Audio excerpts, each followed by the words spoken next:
stand up there in the pulpit and you say, I will teach you infinities. I will say to you that the greatest poem in the English language is the present tense of the verb to be. Now, one asks, what is the present tense of the verb to be? Now, I'll speak it for you, right? It's like this. The present indicative of the verb to be. I am, thou art, she is, he is,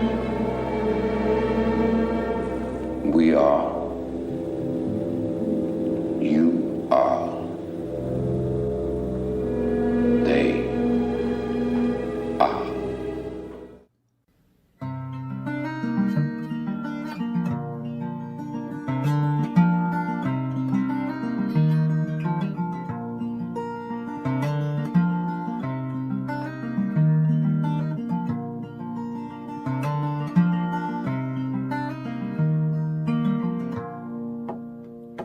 Here's to England,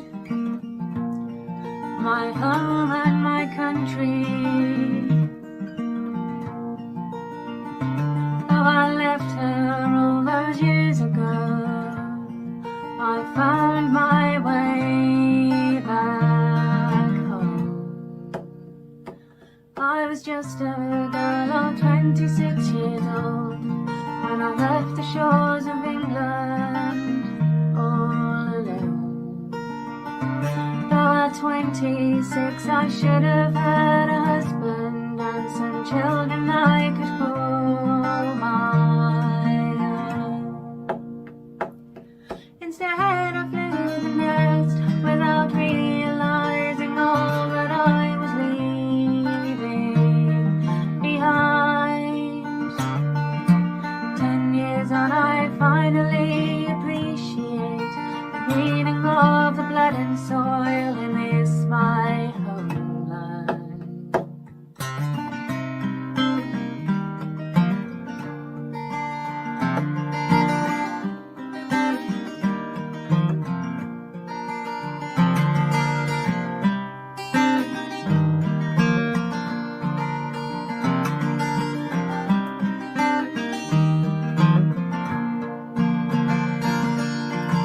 England, your beauty lies beyond what all the eyes can see.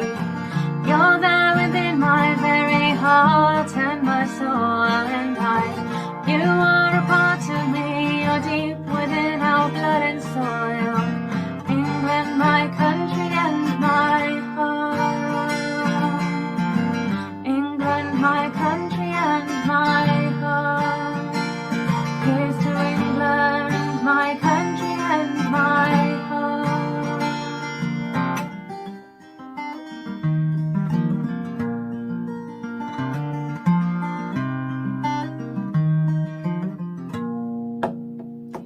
Here's to England,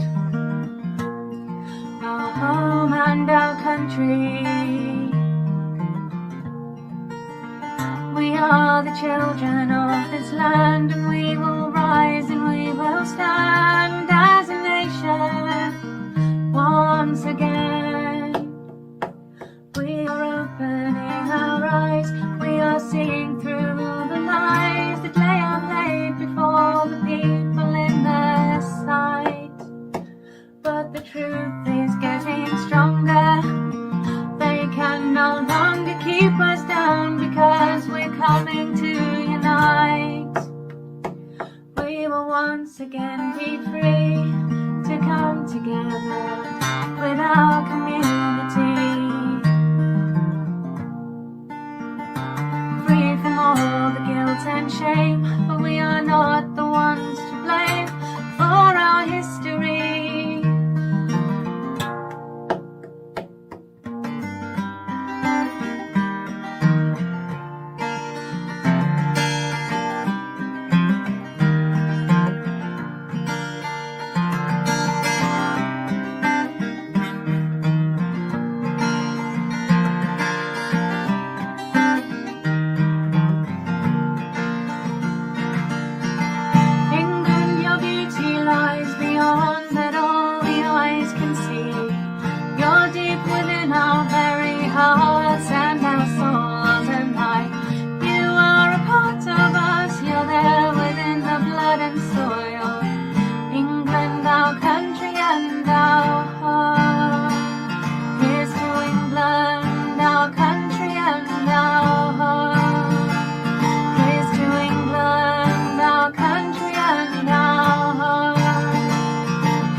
Welcome everyone to Season 3, Episode 6 of Conversations with the Wind.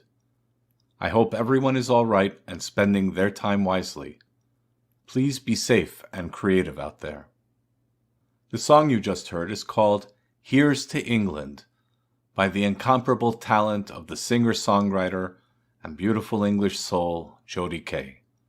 Although I'm not English, this song speaks to my soul.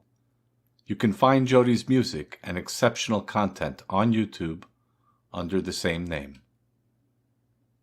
Before I begin this episode, I would like to mention that on January 25, Scotsmen across the world celebrate Burns Night, a commemoration of the life and poetry of the Scottish national bard Robert Burns. I would like to take this opportunity to wish all my Scottish brothers and sisters a belated Grand Burns Supper. Here is Auld Lang Syne, sung by Frank C. Stanley in 1910. The original poem was written by Robert Burns in 1788. The music was first used in 1799 in the second volume of George Thomson's Select Songs of Scotland.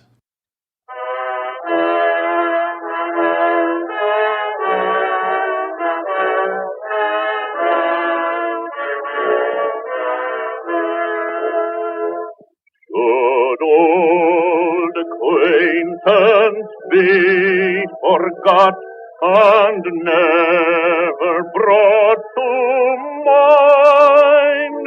Should old acquaintance be forgot and days of old lang syne.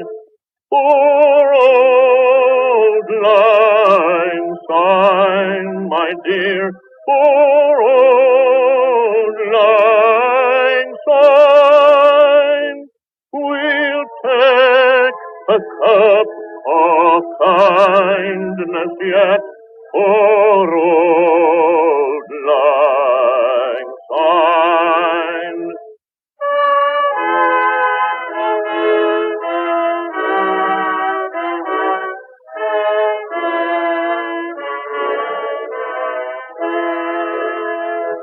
And there's a hand, my trusty friend, and gives a hand of thine.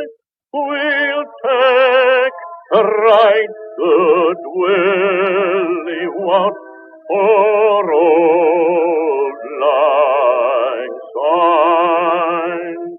For old lang syne, my dear, for old lang syne, we'll take a right good willy wot, for old lang syne.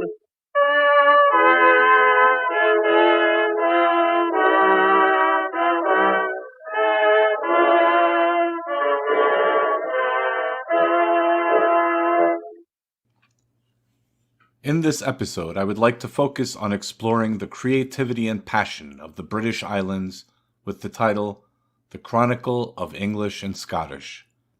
Please consider this episode a journey into the creative genius of the Anglo-Saxon and Celtic spirit.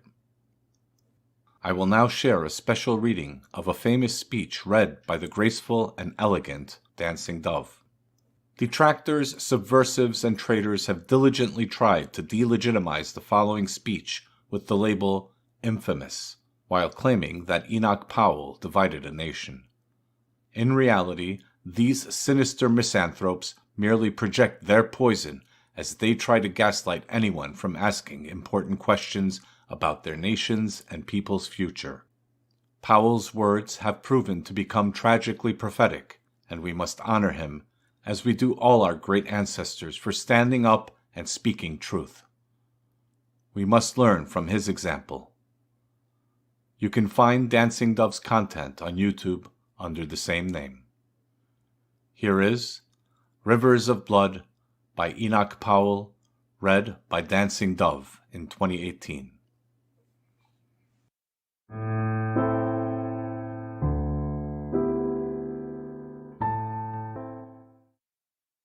Today, the 20th of April, 50 years ago, 1968, Enoch Powell in Birmingham delivered his famous Rivers of Blood speech. So let's take a look at the whole thing. The supreme function of statesmanship is to provide against preventable evils. In seeking to do so, it encounters obstacles which are deeply rooted in human nature. One is that, by the very order of things, such evils are not demonstrable until they have occurred. At each stage in their onset there is room for doubt and for dispute, whether they be real or imaginary. By the same token, they attract little attention in comparison with current troubles, which are both indisputable and pressing. Whence the besetting temptation of all politics to concern itself with the immediate present at the expense of the future. Above all, people are disposed to mistake predicting troubles for causing troubles, and even for desiring troubles. If only, they love to think, if only people wouldn't talk about it, it probably wouldn't happen. Perhaps this habit goes back to the primitive belief that the word and the thing, the name and the object, are identical. At all events, the discussion of future grave, but with effort now avoidable evils, is the most unpopular and at the same time the most necessary occupation for the politician. Those who knowingly shirk it deserve, and not infrequently receive, the curses of those who come after. A week or two ago I fell into conversation with a constituent, a middle-aged, quite ordinary working man employed in one of our nationalised industries. After a sentence or two about the weather, he suddenly said, if I had the money to go, I wouldn't stay in this country.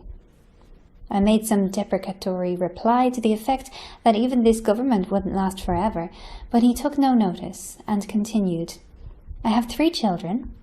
All of them have been through grammar school, and 2 of them married now, with family. I shan't be satisfied till I have seen them all settled overseas. In this country, in 15 or 20 years' time, the black man will have the whip hand over the white man. I can already hear the chorus of execration. How dare I say such a horrible thing? How dare I stir up trouble and inflame feelings by repeating such a conversation? The answer is I do not have the right not to do so. Here is a decent, ordinary fellow Englishman who in broad daylight in my own town says to me, his Member of Parliament, that his country will not be worth living in for his children. I simply do not have the right to shrug my shoulders and think about something else. What he is saying, thousands and hundreds of thousands are saying and thinking. Not throughout Great Britain, perhaps, but in the areas that are already undergoing the total transformation to which there is no parallel in 1,000 years of English history. In 15 or 20 years, on present trends, there will be in this country 3.5 million Commonwealth immigrants and their descendants. That is not my figure. That is the official figure given to Parliament by the spokesman of the Registrar General's office. There is no comparable official figure for the year 2000, but it must be in the region of 5 to 7 million, approximately 1/10 of the whole population, and approaching that of Greater London. Of course, it will not be evenly distributed from Margate to Aberystwyth and from Penzance to Aberdeen. Whole areas, towns and parts of towns across England will be occupied by sections of the immigrant and immigrant descendant population. As time goes on, the proportion of this total who are immigrant descendants, those born in England, who arrived here by exactly the same route as the rest of us, will rapidly increase. Already by 1985, the native-born would constitute the majority. It is this fact which creates the extreme urgency of action now, of just that kind of action which is hardest for politicians to take.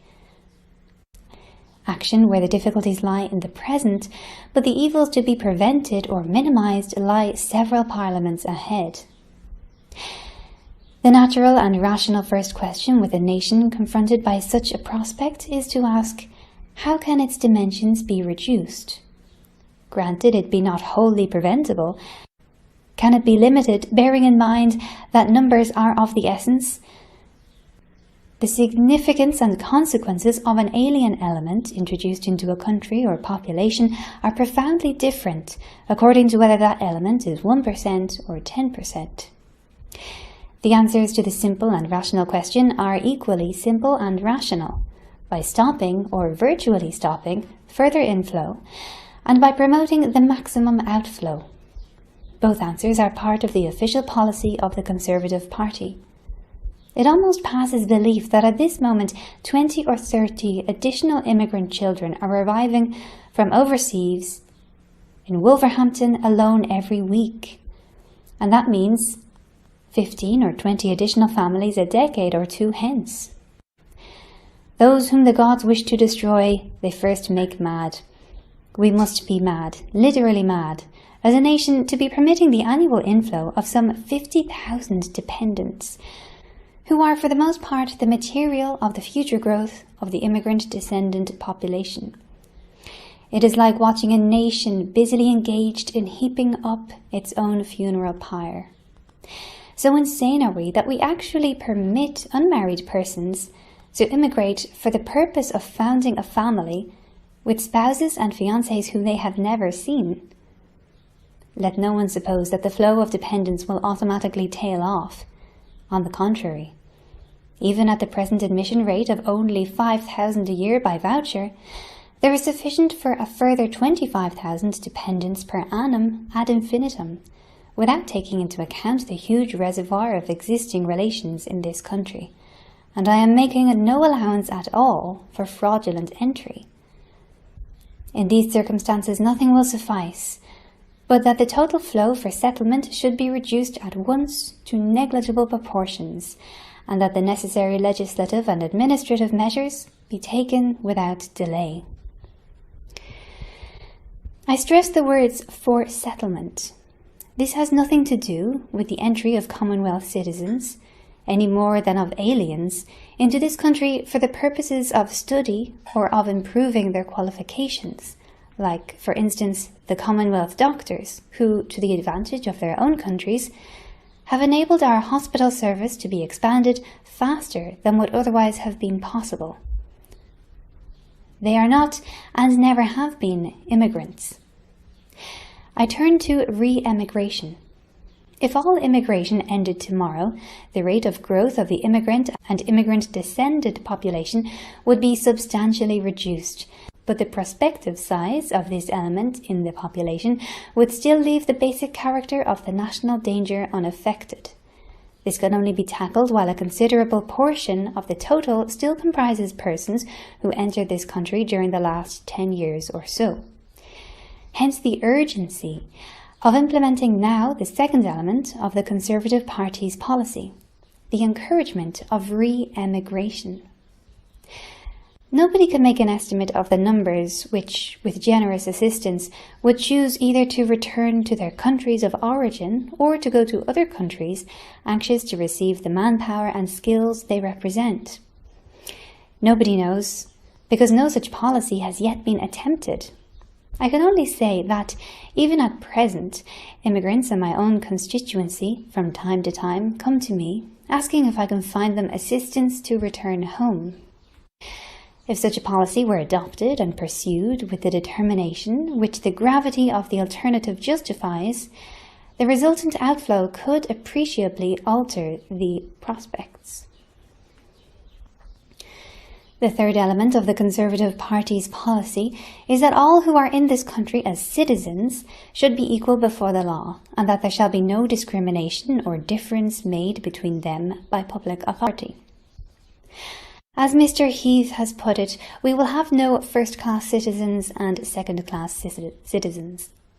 This does not mean that the immigrant and his descendant should be elevated into a privileged or special class, or that the citizen should be denied his right to discriminate in the management of his own affairs between one fellow citizen and another, or that he should be subjected to imposition as to his reasons and motive for behaving in one lawful manner rather than another.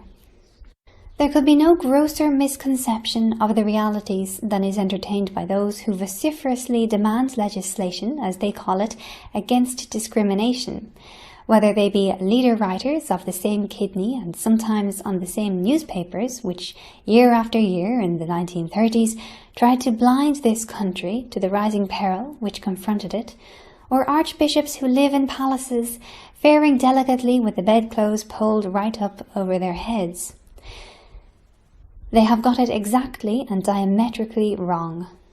The discrimination and the deprivation, the sense of alarm and resentment, lies not with the immigrant population, but with those among whom they have come and are still coming.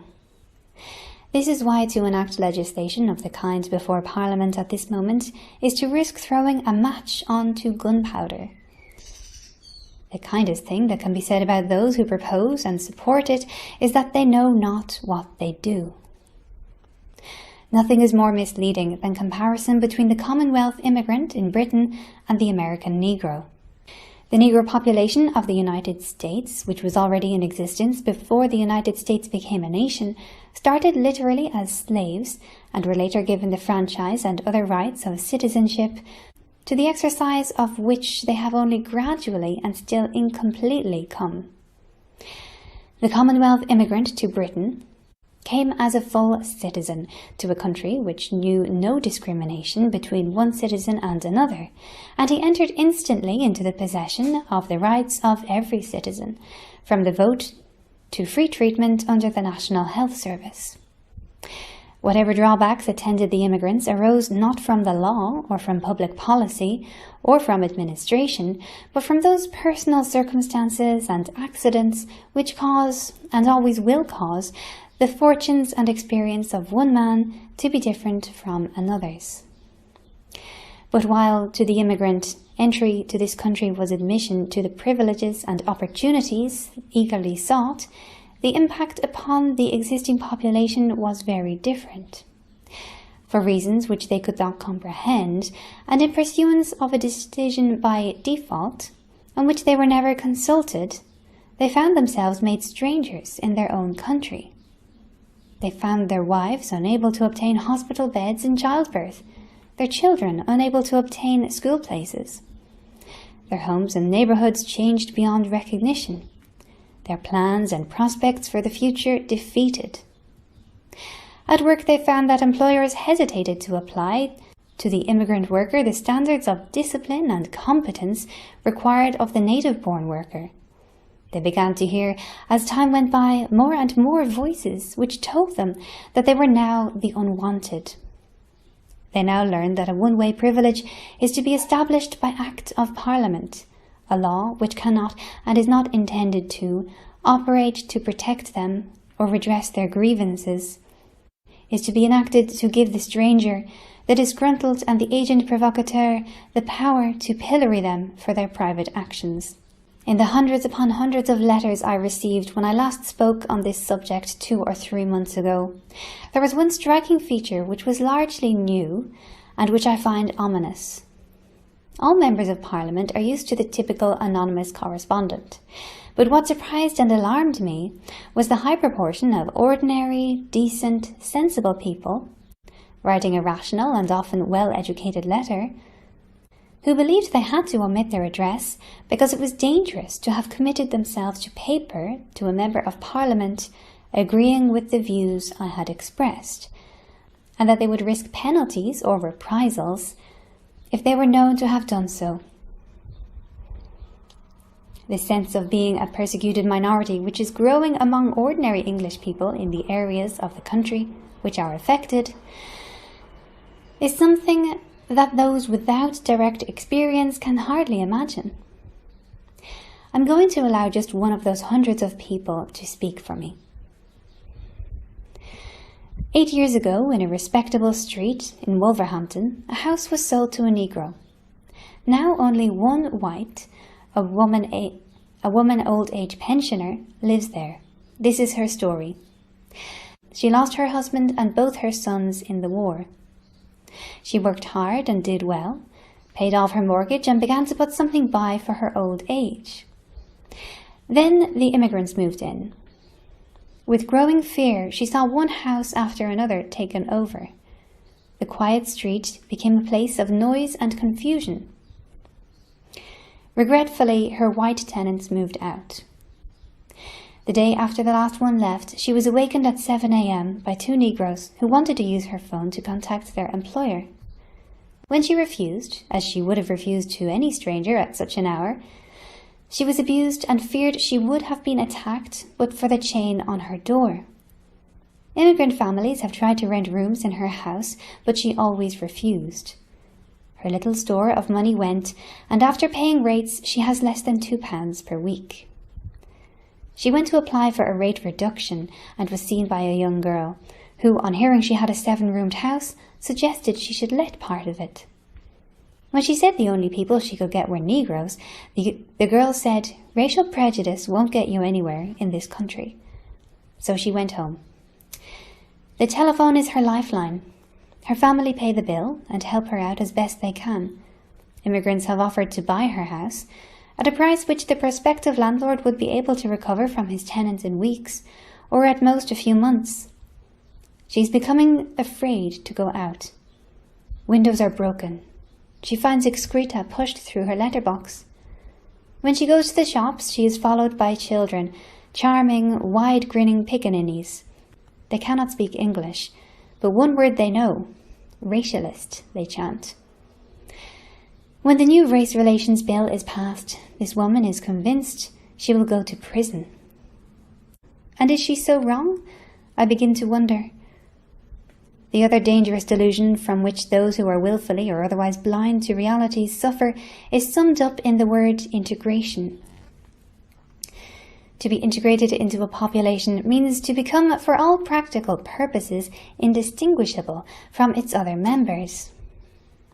Now, at all times, where there are marked physical differences, especially of colour, integration is difficult, though over a period not impossible. There are among the Commonwealth immigrants who have come to live here in the last 15 years or so, many thousands whose wish and purpose is to be integrated, and whose every thought and endeavour is bent in that direction. But to imagine that such a thing enters the heads of a great and growing majority of immigrants and their descendants is a ludicrous misconception and a very dangerous one. We are on the verge here of a change. Hitherto it has been force of circumstance and of background which has rendered the very idea of integration inaccessible to the greater part of the immigrant population, that they never conceived or intended such a thing, and that their numbers and physical concentration meant the pressures towards integration which normally bear upon any small minority did not operate. Now we are seeing the growth of positive forces acting against integration, of vested interests in the preservation and sharpening of racial and religious differences, with a view to the exercise of actual domination, first over fellow immigrants, and then over the rest of the population. The cloud no bigger than a man's hand that can so rapidly overcast the sky has been visible recently in Wolverhampton and has shown signs of spreading quickly. The words I am about to use, verbatim as they appeared in the local press on the 17th of February, are not mine, but those of a Labour Member of Parliament who is a minister in the present government. The Sikh community's campaign to maintain customs inappropriate in Britain is much to be regretted. Working in Britain, particularly in the public services, they should be prepared to accept the terms and conditions of their employment. To claim special communal rights, or should one say rights, R-I-T-E-S, leads to a dangerous fragmentation within society. This communalism is a canker. Whether practiced by one colour or another, it is to be strongly condemned. All credit to John Stonehouse for having had the insight to perceive that, and the courage to say it. For these dangerous and divisive elements, the legislation proposed in the Race Relations Bill is the very pabulum they need to flourish. Here is the means of showing that the immigrant communities can organise to consolidate their members, to agitate and campaign against their fellow citizens, and to overawe and to dominate the rest with the legal weapons which the ignorant and the ill-informed have provided. As I look ahead, I am filled with foreboding. Like the Roman, I seem to see the river Tiber foaming with much blood. That tragic and intractable phenomenon which we watch with horror on the other side of the Atlantic, but which there is interwoven with the history and existence of the States itself, is coming upon us here by our own volition and our own neglect. Indeed, it has all but come. In numerical terms, it will be of American proportions long before the end of the century. Only resolute and urgent action will avert it even now. Whether there will be the public will to demand and obtain that action, I do not know. All I know is that to see and not to speak would be the great betrayal. To see and not to speak would be the great betrayal. I will end this segment with a song titled The Eternal Flow by tonight's guest, John Davidson. Here is The Eternal Flow by John Davidson.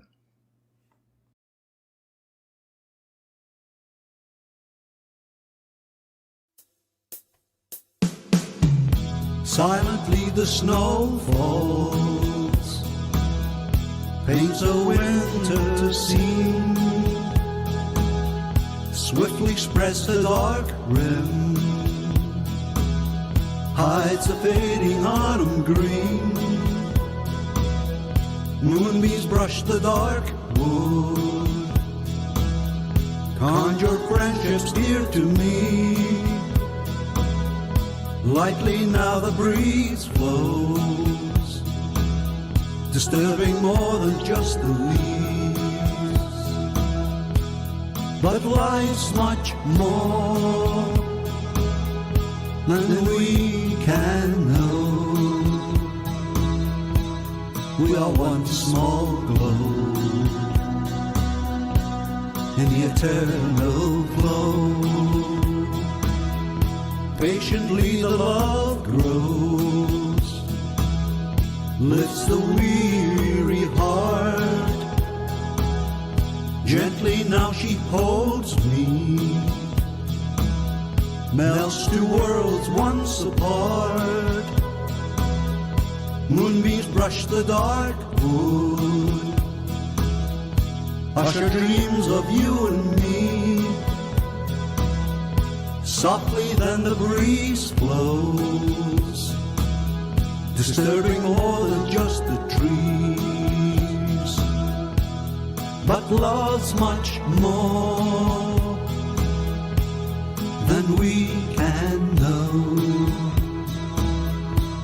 We are one small glow in the eternal flow. Melodies of long ago, songs of innocence, harmonies to soothe the soul, have some consequence. Moonbeams brush the dark wood, awakening joys of you and me. Silently the snow falls, bringing winter symphony. But we're much more than we can know. We are one small glow in the eternal flow. But life's much more than we can know. We are one small glow in the eternal flow.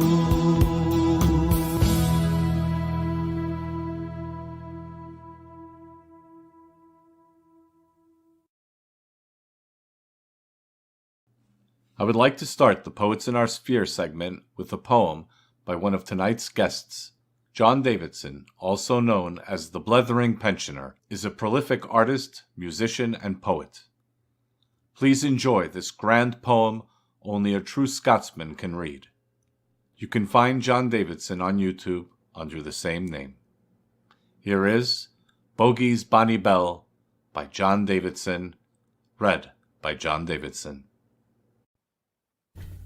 What Sunday in Huntly Toon, it's there I did agree with Bogey Cairn O'Kearney, a 6-month 40 fee, to work his twa best horses likewise as Kert and Blue, and do a thing about farm work, that right weel I can do. Now Bogey had a daughter, whose name was Isabel, the flower o' our nation, there's nane her could excel. She had rosy cheeks and ruby lips and hair o' darkish hue. She was neat, complete and handsome and comely for to view. One day she went a rambling and chose me for her guide, to take a pleasant walk with her along the Kearney side. I slipped my arm about her waist and to the ground did slide, and it's there I had my first braw night with the belle of Boggyside. Ere 20 weeks had passed and gone, this lass had lost her bloom. Her rosy cheeks grew pale and wan, and she began to swoon. Ere 40 weeks had passed and gone, this lass brought forth a son, and I was quickly sent for, to see what could be done. Old Bogey heard the story, and cried, I am undone. Since ye've beguiled my daughter, my sorrows are begun. I said, Old man, you're fairly right, and hung my head with shame. I'll marry Bell the morning, and gie the bairn my name. But though I said I'd wed the lass, oh no, that wouldn't do. You're nae a fitting match for Bell, nor she a match for thee. He sent me packing down the road with no a penny o' my fee. See ye lads a Huntly Toon, a lang fareweel to ye. But noo she's married a tinker lad, whose name is Suitor John. He hawks his pans and ladles around the foggy loan. And maybe she's gotten a better match, old Bogey can't tell, but it's me what taken the maidenhood o' Bogey's bonny Bell.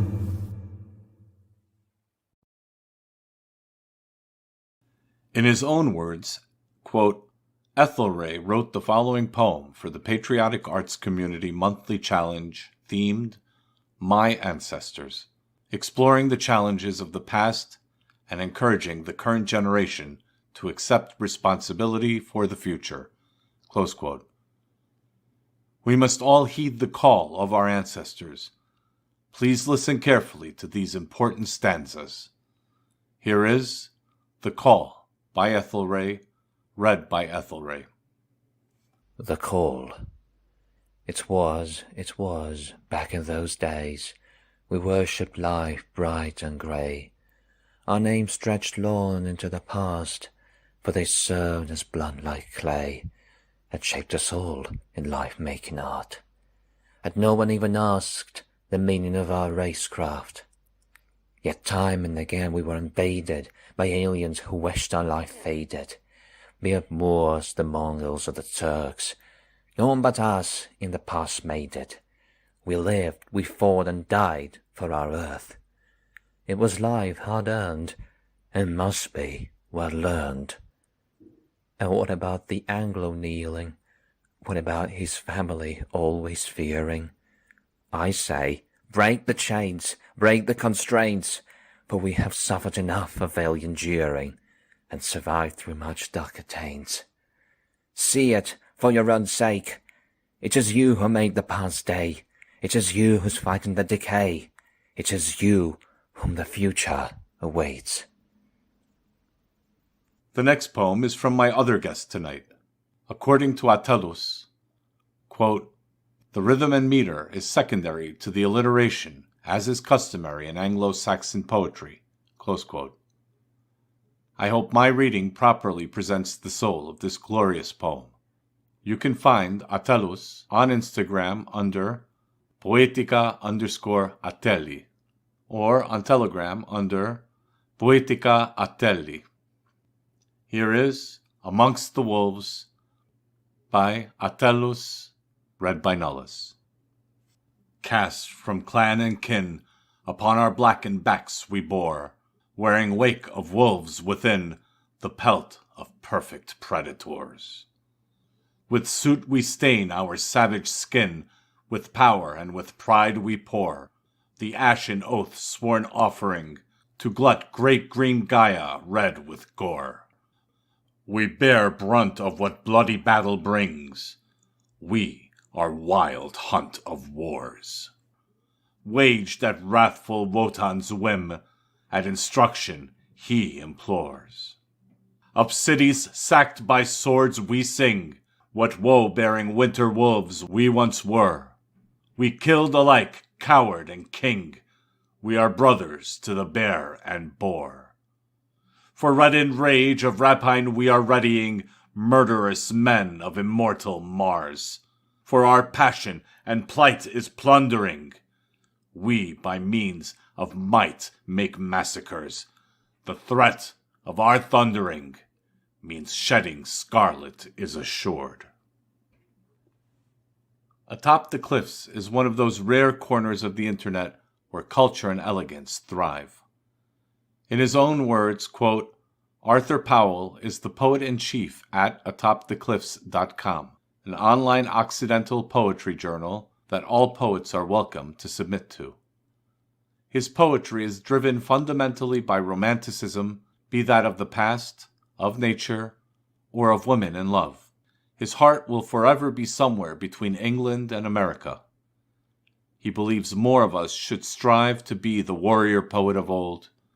We must train our bodies and our minds in this age to honor our ancestors. Battle comes in many forms, and poetry should propel us ever forward in the eternal struggle." Close quote. Here is Albion's Cleansing by Arthur Powell, read by Nullis. Into the mists I strode. Albion, wherefore dost thou live? This was once my abode. The rolling moors, green country hills, hedgerows of blackberry. Albion, a name evoked, a story told, now passes into shadow. White cliffs tower tall, mountain linns of myth where maidens bathe, dark earth of farmers' delight. Albion, mythos now lost, a land invaded by the dark-skinned man. He has no care for the hedgerows, nor the moors or mountains. The rain upsets him, the wind cuts him, his bones ache, his desires rise, white flesh. Albion, battle cry rings forth, true and strong. The Saracen in horror stumbles, falls. Blood pumping from his corpse, Albion now stained with red, and again the eternal rain washes Albion clean once more. The next poem perfectly reflects the English spirit for adventure and exploration. In his own words, quote, "John is an English poet currently working on his first book. This poem partly dedicated to the life of mountaineer Marc-André Leclerc, is about John's love of alpinism and romantic vision of destiny and death, central themes to much of his work. The poem uses elements of archaic language to convey a sense of the eternal ideals of mountaineering, enduring today from our ancient roots." Close quote. Here is Fate of the Alpinist by John David, read by Nullis. In that clouded sea where eagles dare, Death lives and lives close to thee.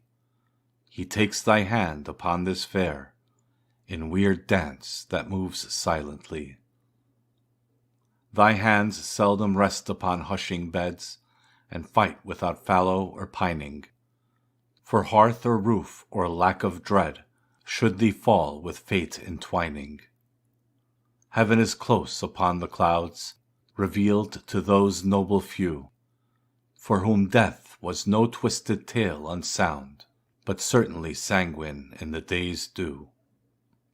Therefore thy hands will remain true through every pitch from June to May, and should the date be set and due, death he shall spirit thee away. I would be remiss if I did not include poetry and readings by the outstanding End of Everything. His work fills my heart with hope that there is a light at the end of the tunnel. I will remain forever grateful for your contribution, sir. I had quite a bit of difficulty in deciding which poems and readings I should share. I finally decided to share the following 5 readings and poems. The first poem, John of Gaunt's Speech from Richard II by the English playwright and poet William Shakespeare. The second, Requiem by Robert Louis Stevenson. The third, Sir Gawain and the Green Knight. Number 4, The King is Dead by the End of Everything, read by the End of Everything. Number 5, The Rolling English Road by G.K. Chesterton. This royal throne of kings, this sceptred isle, this earth of majesty, this seat of Mars, this other Eden, demi-paradise, this fortress built by nature for herself against infection and the hand of war, this happy breed of men, this little world, this precious stone set in the silver sea, which serves it in the office of a wall, or as a moat defensive to a house against the envy of less happier lands. This blessed plot, this earth, this realm, this England. Under a wide and starry sky, dig the grave and let me lie. Glad did I live, and gladly die, and I laid me down with a will. This be the verse you grave for me. Here he lies where he longed to be. Home is the sailor, home from the sea, and the hunter home from the hill. Then comes the season of summer with soft winds, when Zephyrus himself breathes on seeds and herbs. In paradise is the plant that springs in the open, when, the dew having dripped and dropped from the leaves, it bears the blissful gleam of the bright sun. Then harvest comes hurrying, urging it on, warning it because of winter to wax ripe soon. He drives the dust to rise with the drought he brings, forcing it to fly up from the face of the earth. Wrathful winds in raging skies wrestle with the sun. Leaves are lashed loose from the trees and lie on the ground, and the grass becomes grey which was green before. What rose from root and bud now ripens and rots. So the year in passing yields its many yesterdays, and winter returns as the way of the world is. I swear so came the Michaelmas moon, with winter threatening there, and Gawain considered soon the fell way he must fare. In times of great torment and depression, people cry out, Why can we not unite and overcome our tormentors? Why can we not all simply refuse to comply with the invidious commands of our vile persecutors? There are far more of us than them. It seems to be a simple matter of logic, mathematics, and will. But then this will never manifests in the real world. It remains the bitter cud in the guts of the rebellious soul, and eats away at the cells and sinews, defeating passion within, a cycle of despair, a burning spirit caged. History itself demands action, demands to be made, for Western man is the spirit of history manifest in flesh. But for every man longing for destiny's hand on his shoulder, there is here a solid and timeless reality. Men need a leader, a king. The natural order demands it. For order to be created, order itself must be in the germ of the seed, the halo over the heads of the elect. No army enters battle without a leader. No man can pledge his moral and physical fealty to his own reflection. For those who venerate the natural order cannot regain it by subverting it. We cannot co-opt the 1960s and merely gather in the streets to magic up change. Hierarchy and order, strength and honor are a realization of morality made flesh, the incarnation of the King. And why do our enemies wish to tear down every last example of our destiny in leadership? The men who embodied that which is always required for civilization to manifest and flourish. To deny our need for a leader is to deny history, destiny, and glory. For the timeless code belongs to us all. The King is dead. Long live the King. Before the Roman came to Rye, or out to Severn strode, the rolling English drunkard made the rolling English road, a reeling road, a rolling road that rambles round the shire, and after him the parson ran, the sexton and the squire, a merry road, a mazy road, and such as we did tread, the night we went to Birmingham, by way of Beachy Head. I knew no harm of Bonaparte, and plenty of the squire, and for to fight the Frenchmen I did not much desire, but I did bash their bagonets, because they came arrayed to straighten out the crooked road an English drunkard made, where you and I went down the lane with ale mugs in our hands, the night we went to Glastonbury, by way of Goodwin Sands. His sins they were forgiven him, or why do flowers run behind him, and the hedges all strengthening in the sun? The wild thing went from left to right, and knew not which was which, but the wild rose was above him, and they found him in the ditch. God pardon us, not harden us, we did not see so clear, the night we went to Bannockburn, by way of Brighton Pier. My friends, we will not go again, or ape an ancient rage, or stretch the folly of our youth to be the shame of age, but walk with clearer eyes and ears this path that wandereth, and see undrugged in evening light the decent inn of death. For there is good news yet to hear, and fine things to be seen, before we go to paradise, by way of Kensal Green. I would like to end this segment with the song English Meadows by the exceptional singer-songwriter and banjo maestro Will Stanley. Will, you're a credit to your nation, brother. You can find Will's work on YouTube under the same name. Here is English Meadows by Will Stanley.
In the next segment, I'm honored to have Attalus and John Davidson as my special guests for this week's conversation.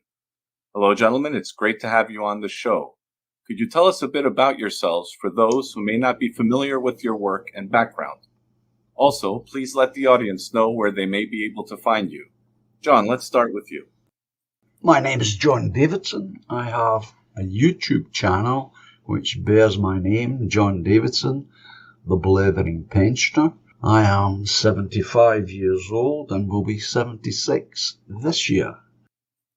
Last year I started my own political party known as the Pensioners Party. It is registered with the Electoral Commission and is able to stand in all local and national elections in Scotland, England and Wales.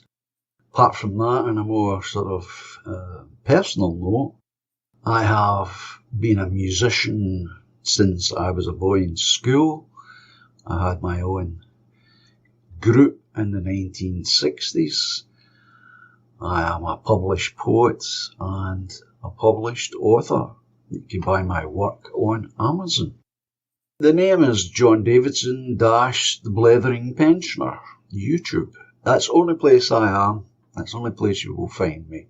Thank you very much. And Attalus. I go by the name Attalus or Attalus. A few people might know me as Tyrus. I host the Aristogenesis podcast. That's kind of gone. That's on hold for a bit while I work on a book.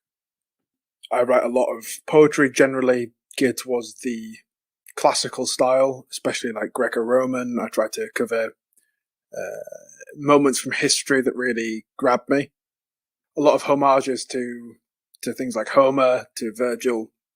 I mainly focus on the classics and trying to sort of recapture that essence of poetry that I think has been lost. Where can the audience find you? Well, the best place is Instagram. I run Poetica_Atelli. and also I'm on Telegram as well. That's pretty much it for now. We have the Aristogenesis podcast, but that's not really anything to do with the poetry. That's like a separate history, mythological kind of thing. Well, I look forward to it as soon as you have that up and running again. I should also mention that you're an award-winning poet. You won the first place in the Why We Fight competition that Antelope Hill and the White Art Collective posted a while back. So congratulations on that. Oh, thank you. The poem that I submitted for that particular one, I sent in at the last minute.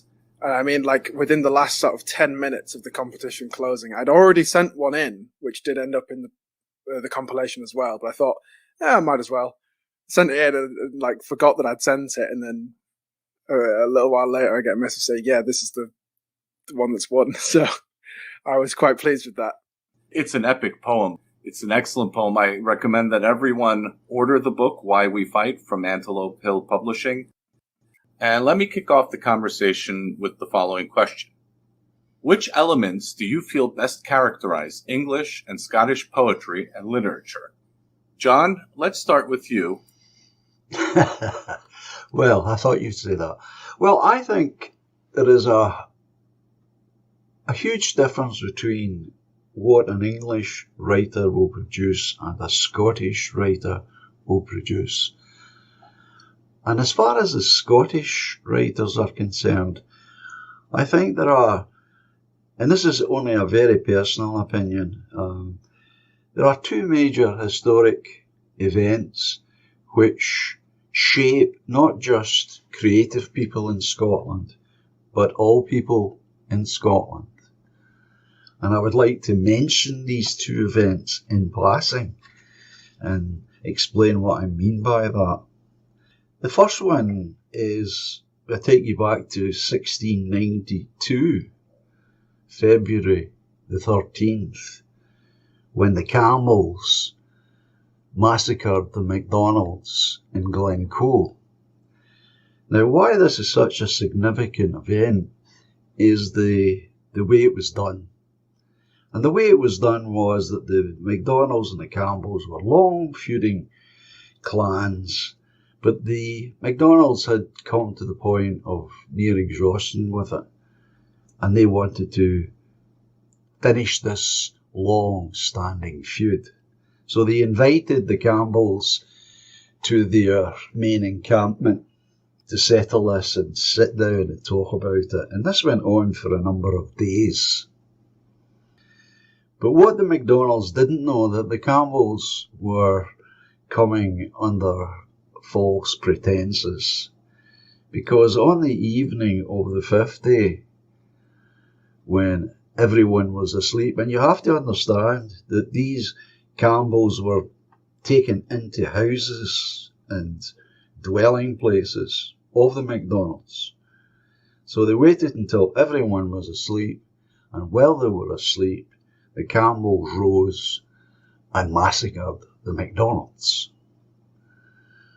Now, this must have sent an enormous psychic shock through the country, because up until that point, it was a long-standing tradition in Scotland. If anyone came to the door, you would then furnish them with a little bit of bread and a little bit of water, or more if you had it.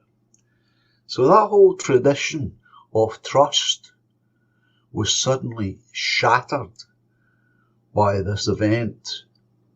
Now that's the one on the one hand. Then in 1746, we have the last battle ever to occur in Great Britain at a place in Scotland known as Culloden. The Battle of Culloden takes place on the 16th of April. Now, why this is significant, not simply because it's the last one, is because for the very first time in the British Army ever, the standing orders for the day were take no prisoners. And the army was, the person in charge of the army was the Duke of Northumberland, the King's cousin. And at the end of or nearing the end of the battle, Charles Edward Stuart, known as Bonnie Prince Charlie to most people, he and his French friends and supporters ran from the battlefield, only to be pursued by Northumberland into Inverness, where they burned, looted, raped, and did all the usual stuff that a warring army does. And of course they chased Prince Charlie all the way to the Isle of Skye and the famous story of him dressing up as a woman. But what led from that is the important part as well, because it leads on to the Highland clearances. Another huge shock to the Scottish psyche. And these two events all feed in historically, because after Culloden, music is banned in Scotland. All forms of music, including singing, even clapping, is banned. Dancing is banned. And so from a cultural point of view, that's the moment it stops in Scotland. And we've never really recovered from that. These two events. And it's out of these two events we see the rise of the stereotypical Scot. You know, bad-tempered, drunken, ready for a fight at a moment's notice, etc., etc. This all feeds out of these two major events. And it feeds into the written word and song forever after that. Whereas in England, being the conquering country here, that doesn't happen. So in English history of their development, it's a continuous line. And if you understand that, then you can understand why Scotland really has no theatrical legacy at all.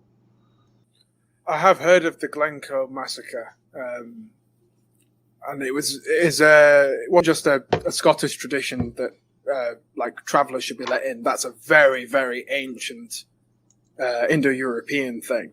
Yes, and it's kind of tragic because to see it still being continued so late, and then to end in that fashion of not just like a betrayal, but just a mass betrayal. Oh yeah. And isn't it true that like the pubs that are near where it happened still ban Campbell's from coming in? Oh God, yeah. There is sinners there in that deep water that is a very ancient history. You know, we've got settlement. I don't know how much Americans know about Scotland. We've got settlements that are older than the Great Pyramid at Giza. I've been in one. That's how far that history goes. And so you're right in what you say, Atlas, that this is a huge psychic shock. But I'm afraid to say that some nationalist people, they get really upset with me when I bring this up. They think I'm trying to cause division, but I'm not. Because what I like to point out about Glencoe, do you think it was only Scottish people that died up there? Absolutely not. Because on the English army side, you've got Lowland Scots, which is really where I live. You've got Irishmen, you've got Welshmen, as well as Englishmen. And they died up there as well. And then you've got all the camp followers. And my point is, as I always say, throughout the British Isles, our blood is everywhere. English, Scottish, Irish and Welsh. It exists everywhere. So I don't have any animosity towards English people, because this is not English people who are doing it, nor is it Scottish people. It's been driven, of course, by the elites of the day. Some people would call these issues petty squabbles, and I don't think it is. I think these are extremely important questions that we have to address. My family comes from Hungary. We have our own series of historic issues and grievances and experiences that are unique to our region. And so what we experienced for us is extremely important to our national psyche, to our understanding of ourselves. And so I think that it's important for us to discuss these, to understand these different moments in history so that we can grow closer as a result and not further apart. I think that by not addressing these important questions, we're just burying issues in the sand as opposed to actually addressing core questions relating to our identity. And you also made an interesting point, John, how the continuity of a culture, the continuity of a people can be broken in history, but the people themselves aren't necessarily broken. But you made a very interesting distinction between the Scottish experience, where there was a break in this continuity, so to speak, and the English who didn't have a break in this continuity. And it led them on different paths of awareness, of literary expression or creative expression. What are your thoughts on that, Attalos? Well, I think the history of English poetry, it's very much about the ambition of what we would like to be and how we see ourselves on the world stage. Because, as you say, we have this unbroken culture that has gone on for a very long time, and it's become quite sophisticated. The whole world knows Shakespeare. But in the grand scheme of things, we went not quickly, but in terms of the historical record, quite quickly from being illiterate barbarians to suddenly, or at least it seems that way, suddenly then being very cultured. So a lot of English poetry is focused on the classics. Shakespeare, his most famous plays and poems, or at least most of them, they're centered around the Romans. They're centered around events from Rome, like Coriolanus or Julius Caesar. And you see that a lot with English poetry. We kind of want to see ourselves in the light of these great powers, of these great empires that civilized the world. And that has been like a big driving force of the English people going abroad to all of these other countries. We've kind of wanted to be in that light. And our poetry both reflects that and drives that, I think. How do the Anglo-Saxon roots continue to influence contemporary literary themes and concepts? How did it influence English literature and poetry throughout the centuries would probably be a more apt question here. Well, it goes back to sort of, from what I understand, is the oldest written Anglo-Saxon English poem, Beowulf.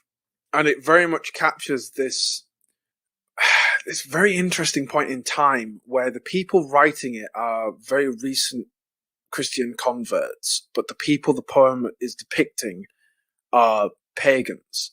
So on the one hand, they kind of read as this amalgamation of the great Viking raiders and like Ivar the Boneless and Ragnar Lothbrok, and then they also have this almost Christian knightly element about them, all of chivalry and battling darkness. And I think that's an archetype that has carried on quite consistently. This idea of a kind of a man seeking glory by pitting himself against the forces of evil. And I think, like, even in contemporary films, that's a very common theme. It's the hero wins great fame and great glory, but only when he's fighting this embodiment of evil. Whereas if you look at the classics, if you look at like the Iliad, no one's ever depicted as evil. It's two sides fighting each other, and right. they're men. Even when Hercules is slaying the Nemean lion, it's never an evil lion. It's an embodiment of darkness. Whereas Beowulf, he's like fighting evil monsters. He's fighting darkness itself.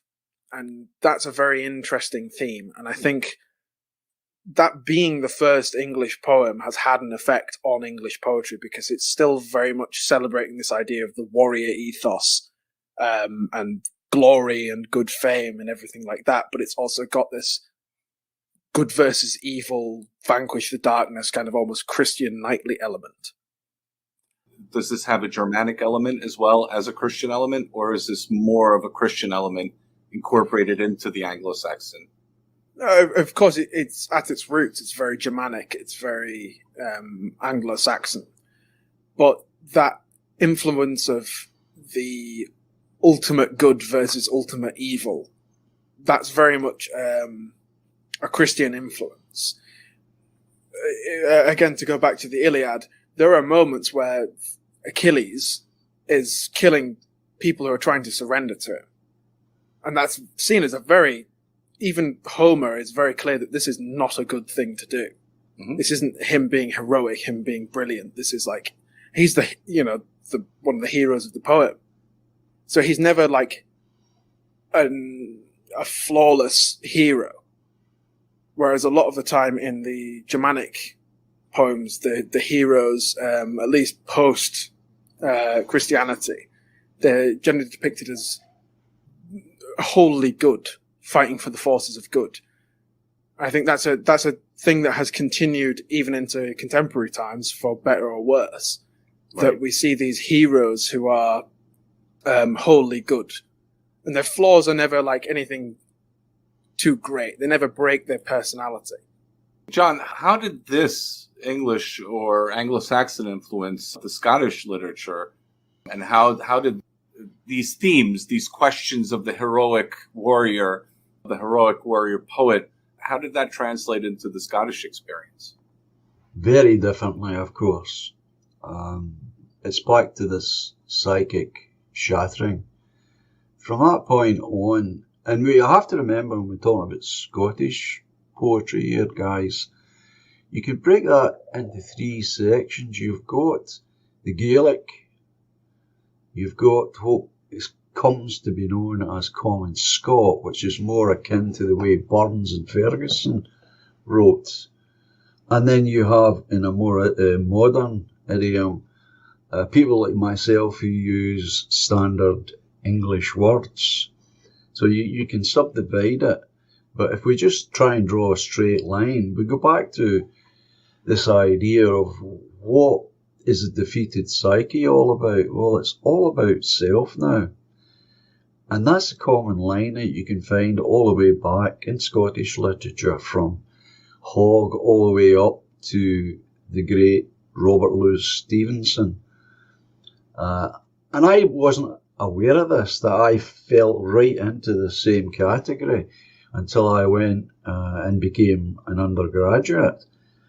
And it was pointed out to me that the difference, and once you understand it, you see it everywhere, the difference really is, as Atlas has already said, in Scottish written work, everything is about the internal world of the character. And in English literature, everything is about the external world. Because although if you look at Shakespeare, most of his great characters are flawed. That's what makes them great, in my opinion. But they're always concerned with the outside world. Whereas if you look at Stevenson in Jekyll and Hyde, and remember that was written long before Freud and his so-called analysis of the psyche, Stevenson's already tapped into that. He's examining himself. He's not so much worried about the outside world. He's more concerned about separating out the good from the evil. And that is a straight line all the way back to Hogg in Confessions of a Sinner. And I found that I was writing that way without even being aware of these things. So it's there. And the question that's really interesting is, what causes it? And I can only find these historical times that the English fought against the Scot and won. And then what happened after it? It's what happens after it that really has this deep, deep, lasting effect on Scottish people. And they always look in. Whereas, as Atlas has already quite rightly pointed out, the English are going abroad and settling all over the world. But they're coming from a position of well, I'm lost. Whereas the Scots are part of the army who have lost. So there's two different psyches, and it still exists today. I've never really thought about that, because the English have never had a traumatic event where their entire worldview has kind of been shaken. Because the English decline has been very slow. It's happened over the course of 100, 200 years. It's been a very slow decay that people have gotten used to as it's happened.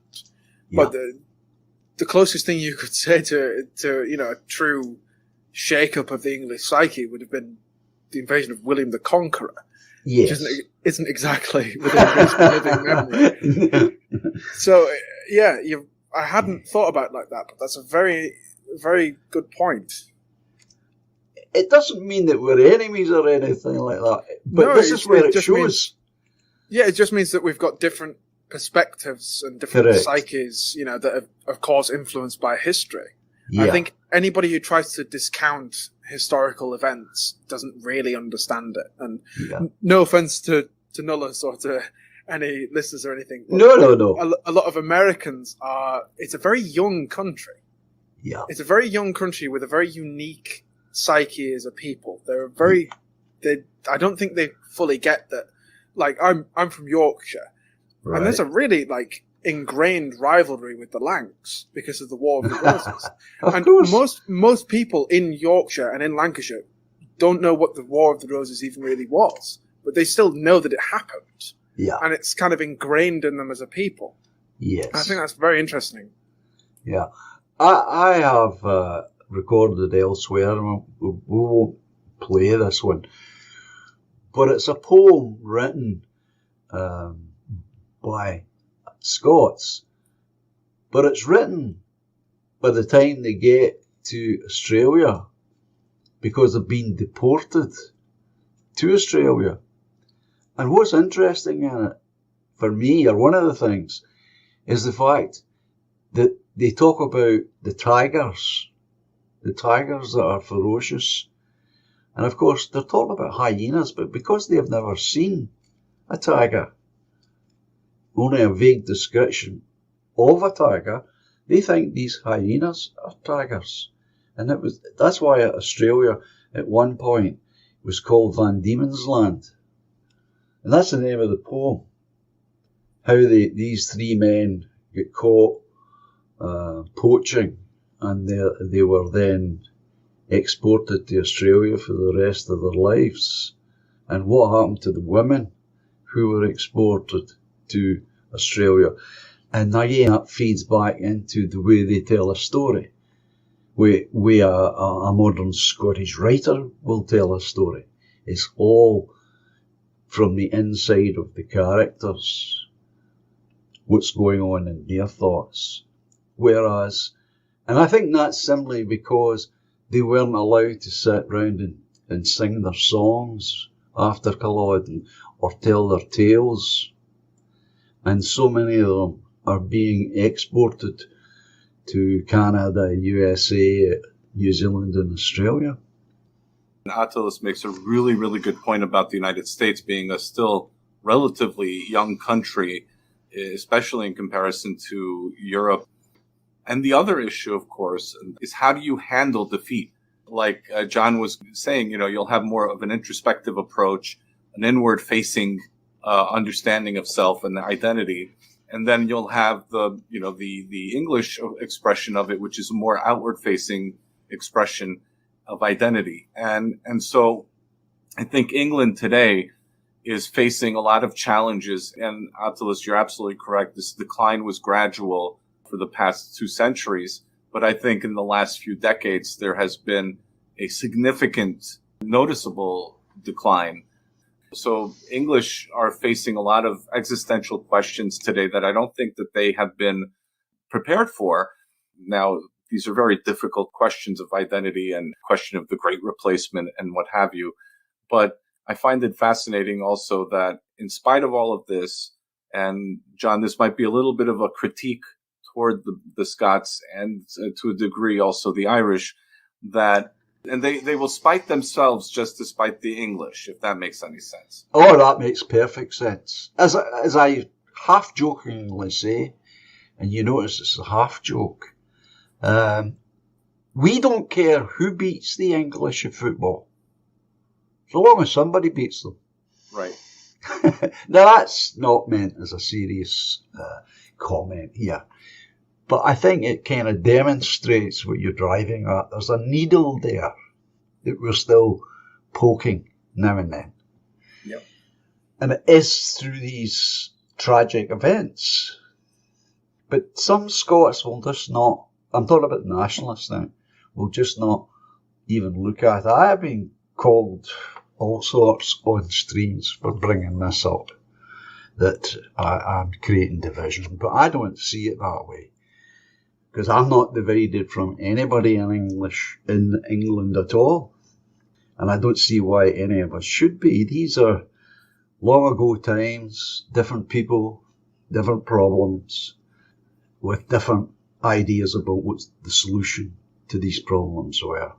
You both addressed the next question, which is how did external cultural influences throughout history affect English and Scottish literature?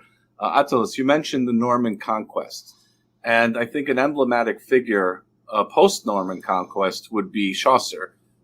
And he specifically wrote in English because he didn't want to write in French. So in a sense, maybe that could be an interesting parallel between how the Scottish were looking at themselves and how the post-Norman conquest English or Anglo-Saxons were looking at themselves. What do you think about that, Attalus? Well, I mean, it kind of conjures up in my mind the poetry of Burns, who is writing, I believe, in Scots. Yeah. And to an outsider, that might just seem like writing English phonetically in a Scottish accent. But it was very much, he wanted to celebrate his own cultural history, and the Scottish is a unique people with a unique, I suppose some might call it a dialect, but to him it was a language. To our ancestors, it was a language. It wasn't just speaking English funny. No, of course not. So yeah, there is this kind of almost protest element to writing things in your own language. It was the same thing that Cato the Elder did when all the Romans were reading and writing in Greek. He refused to do it, and he would write in Latin exclusively, just as this kind of protest. And it seems to be like this common, recurring theme throughout time, that there will be somebody who looks on their ancestors and has, some might call it arrogance or hubris, but I wouldn't say that. But this sort of view that even the people who have conquered you are inferior in culture, and that this writing in your own language, even if it's just a minor difference, even if it's just could be akin to, in the modern day, to a dialect, it's still this very thing of personal pride. Yes. It's a shame we couldn't find someone from Wales to join us in this conversation. That would have been interesting. That would have been interesting. And I would have been, and honestly, someone from Ireland would have been interesting as well. But I have a feeling that, we might have either had to have scheduled a few hours at a pub, or we'd get So let me jump to the next question here, unless either one of you have any comments to what. Well, I would like to add on here that I don't know if Atlas has heard of the Scottish poet, modern so he was when he was alive, and Hugh McDermott. Do you know the name Hugh McDermott, Atlas? I've certainly heard the name, but I can't say I've read anything that he's written. The reason I bring it up is because he was a one-man revivalist. He tried to, and did. He wrote most of his work in the same form as Robert Burns and Ferguson before him, in a hope that his contemporaries would follow suit. And he ended up in a literary cul-de-sac because nobody followed him. But he did try to revive this idea of, certainly in poetry, to use the Burns approach, where we take vulgarised standard English words and we use them. But the other thing, of course, in that common speech, even today, is we have very unique words that have got nothing to do with the standard English, like glaikit. What does that mean? Well, it means that you're stupid. You're glaikit. It's interesting that you say that. I don't want to come across the wrong way, but no, you say that nobody followed him, but it's not over. No. I mean, history's not over. Somebody will. It's not like just because they haven't done it now doesn't mean that some brilliant Scottish poet won't come along and take up that mantle. I take it as a cul-de-sac. I think even in a cul-de-sac, I don't think there was any future in it. I still don't think there's any future in it. I'll tell you why. I had these kind of discussions many years ago with a friend of mine. And I said, well, I'm going to see if I can prove the point to you. So what were you going to do? I said, I'm going to write a piece of prose all in dialect. And I guarantee before I'm finished that it'll be unreadable. And I did 2 pages and it was unreadable. Just couldn't do it. It's a little bit tragic. Like, it just seems... Well, you see, I understand why you're saying that, but there is another element to all of this, isn't there? You're a writer. Why do you write? You want to communicate with a reader. Well, if your readers don't understand the language you're using, you won't have a readership. And here's the real tragedy. Most Scottish pupils in schools today, like it was when I was in school, get Burns. They get Tam O'Shanter and whatnot, but they don't understand it because they don't understand the language, because no one speaks that way anymore.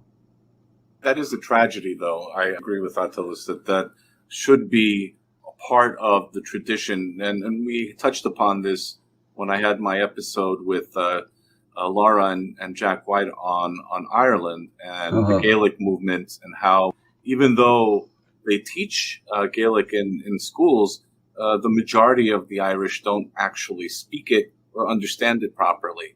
And this comes from my experience and my understanding of my cultural background, where the Hungarian language is a very unique language, and it was suppressed for quite a while.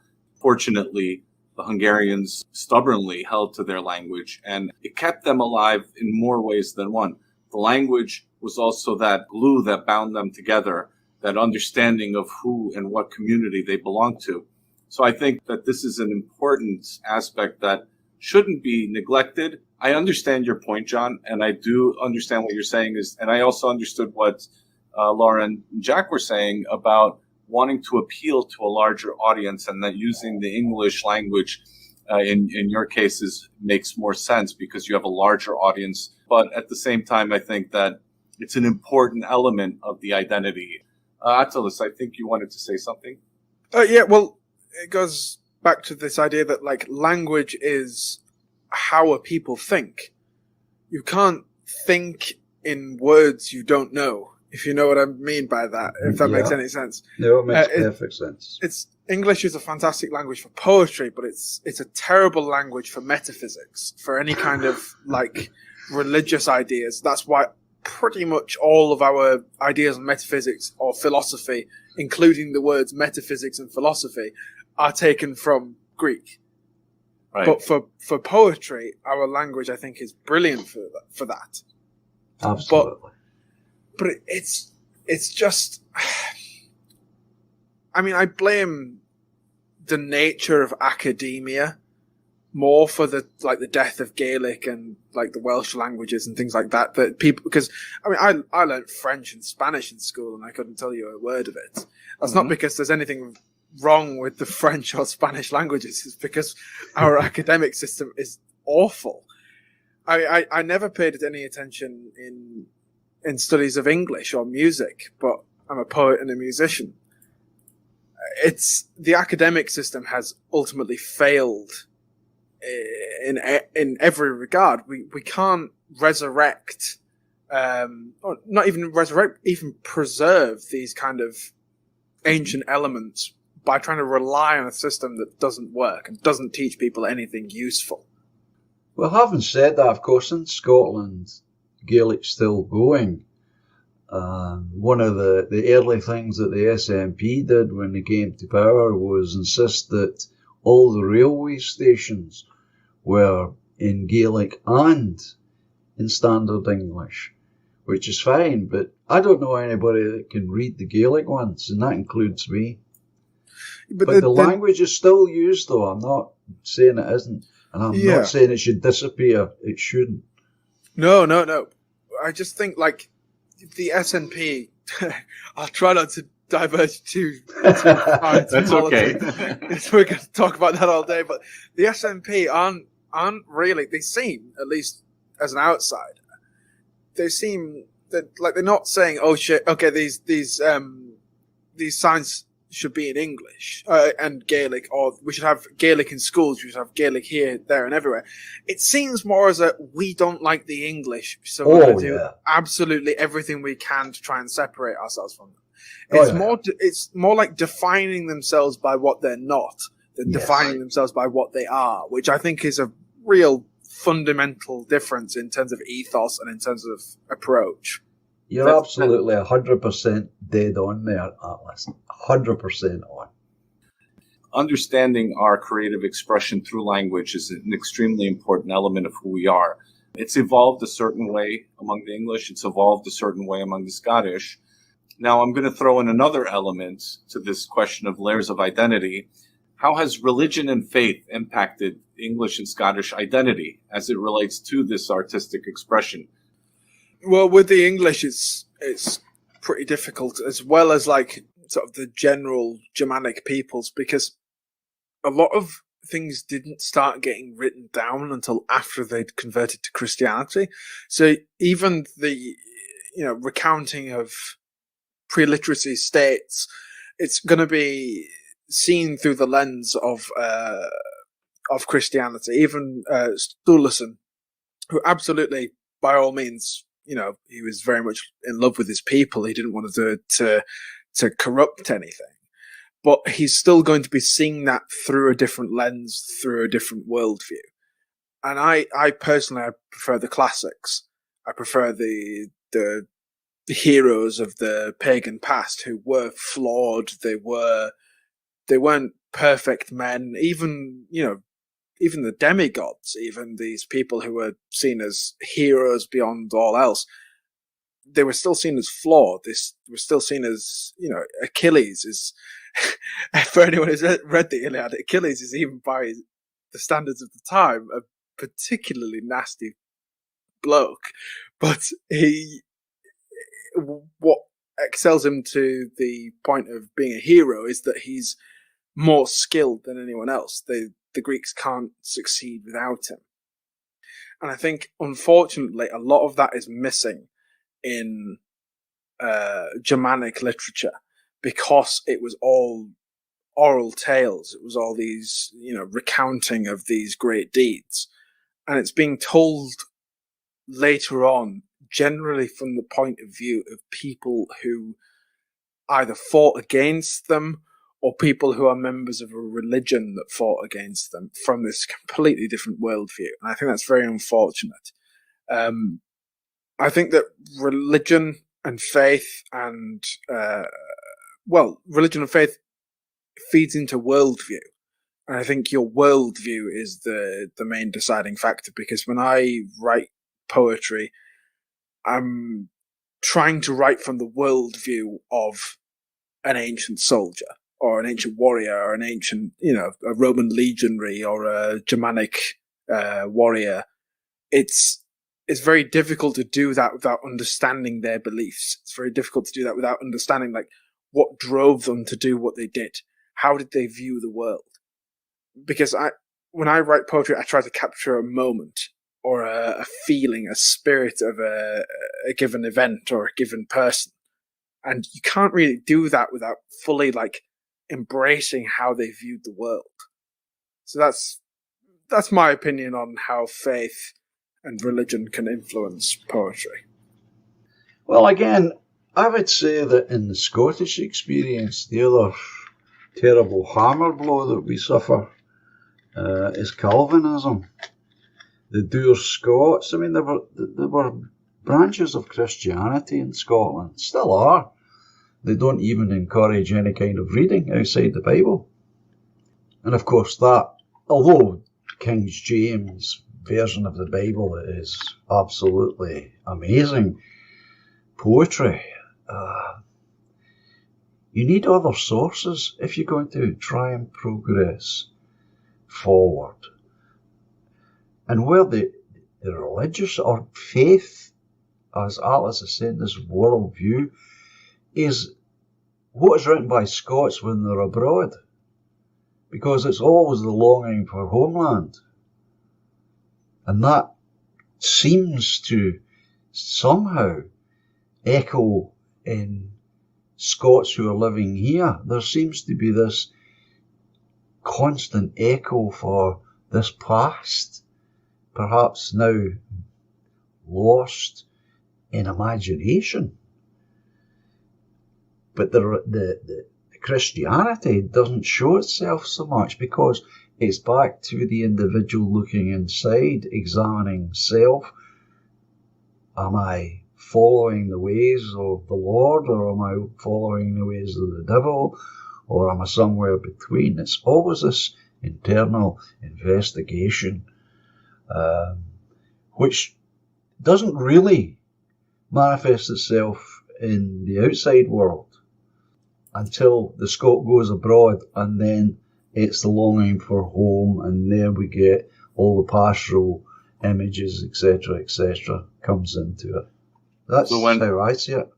So when the Scotsman encounters, quote unquote, the other, then they are forced to define themselves through an external influence. Yeah. And it's very fascinating. I've got something else I would like to add here, and that is, I take it you both know what is called the Celtic Cross. Yes. Right. But it's well known that the Celtic circle existed long before the cross. The cross is an additional. And what I'm saying here is that for Scottish people, the older traditions don't suddenly go away. They just simply bleed into the new, what would have been at one point the new belief system coming in, Christianity coming in, via Ireland and all that. I mean, yeah, I think that's historically the same anywhere. Christianity becomes, because our people are an inherently tribal ethnic group who hold to our own traditions and hold to our own worldview to an extent. When a new religion comes across, there are obviously elements, like the differences between Latin and Eastern Orthodox, for example, in Christianity. There's a lot of fundamental difference to the point where a lot of Western Europeans see Eastern Orthodox as being strange, almost like a different religion. Mm-hmm. And that's obviously because of ethnic customs that have been absorbed. Yeah. Well, I think we've got that up here as well to some extent, or we did have. And it's surprising that so many Scots, I'm back to this again, so many Scots don't even know where that Celtic cross originates. And the other thing that's important here, and I'm not, please believe me, audience and your good selves, I'm not bashing the English. But we in Scotland have only recently taken control of our own education system. And that's another important factor as well. That Scottish history was not taught. I knew nothing about Scottish history, apart from Willie Wallace got knighted and became Sir William Wallace. And that was about it. It's a bit more now, but if I had my way, there would be a compulsory section in the two examinations that school pupils sit. Unfortunately, we English don't really learn anything about English history either. So, well, I understand that as well. you probably learned more about English history than we ever did. Well, I think what's even sadder, don't you think, Atlas, is that everyone in the UK knows much more about the USA history than they do about their own. Yeah. That's why I never studied history. I never studied it because all of the curriculum was just American history, and it just bored me to tears. Because it's not even like people going to America and how they built it. It's like sort of middle American history. So it's people my ancestors have had nothing to do with at all. Yeah, and it's just strange how a lot of Europe, at least in the UK, a lot of our history curriculum is based around the United States. Yeah. You know, John, you're from a previous generation. So on this question, maybe it would be interesting to ask, was this always the case, even when you were in school? Well, being 75 means that when I went to school, it was a completely different school system than they have today. Back then, every boy and girl in Britain and Ireland sat an examination called the 11 Plus. And the 11 Plus was when you were 11, you sat it. And depending on the result of that examination would then completely determine which type of schooling that you would then get. It was divided into two. In Scotland, it was called junior secondary and senior secondary. In England, it was grammar and secondary modern, and I've never been quite sure which one is which. Perhaps Atlas can clear that one for me. But up here, I went to junior secondary school, which meant I was being educated, and as the teachers used to always say to us, the best thing you can hope for in life is to become a tradesman. That's as good as it's going to get for you. And so there was really no attempt at any kind of education, either historically or anything else. And it hasn't changed that much, really.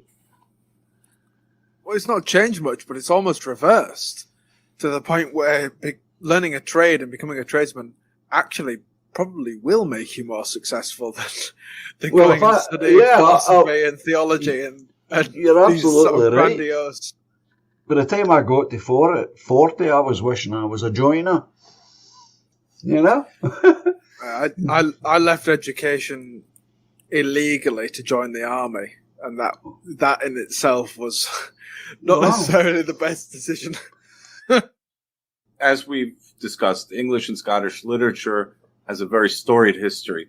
Which literary era appeals to you most and why? John, let's start with you.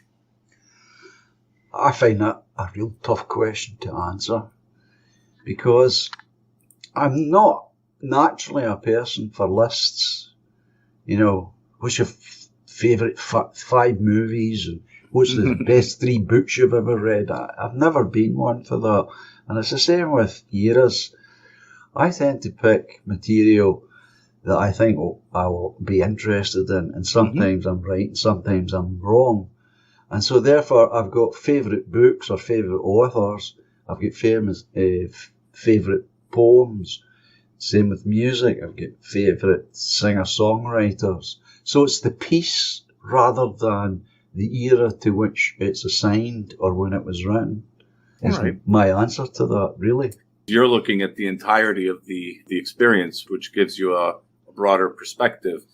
Attalus, you've sort of hinted at the classical age as your era of preference. Could you please elaborate on that? Unless you have another era in the English literary tradition that you find, quite appealing. No, it's definitely the classical era that appeals to me most, but I would almost call that coincidence, because it's not necessarily the classical era that appeals to me most. It's that the classical era better captured the idea of what I believe poetry should be. The poets then better understood it than any poets in any sort of later histories. But there are modern poets or, poets of other eras who capture that spirit. And that spirit is the same thing that existed in the classical era. It's about the spirit of what is being written and how it's captured more so than when it was written. It just so happens that when it was written was the classical era. I was just going to say that sounds exactly what I just said. Yeah, I was going to say the same thing. Yeah, I just wanted to sort of elaborate on my own thoughts on that.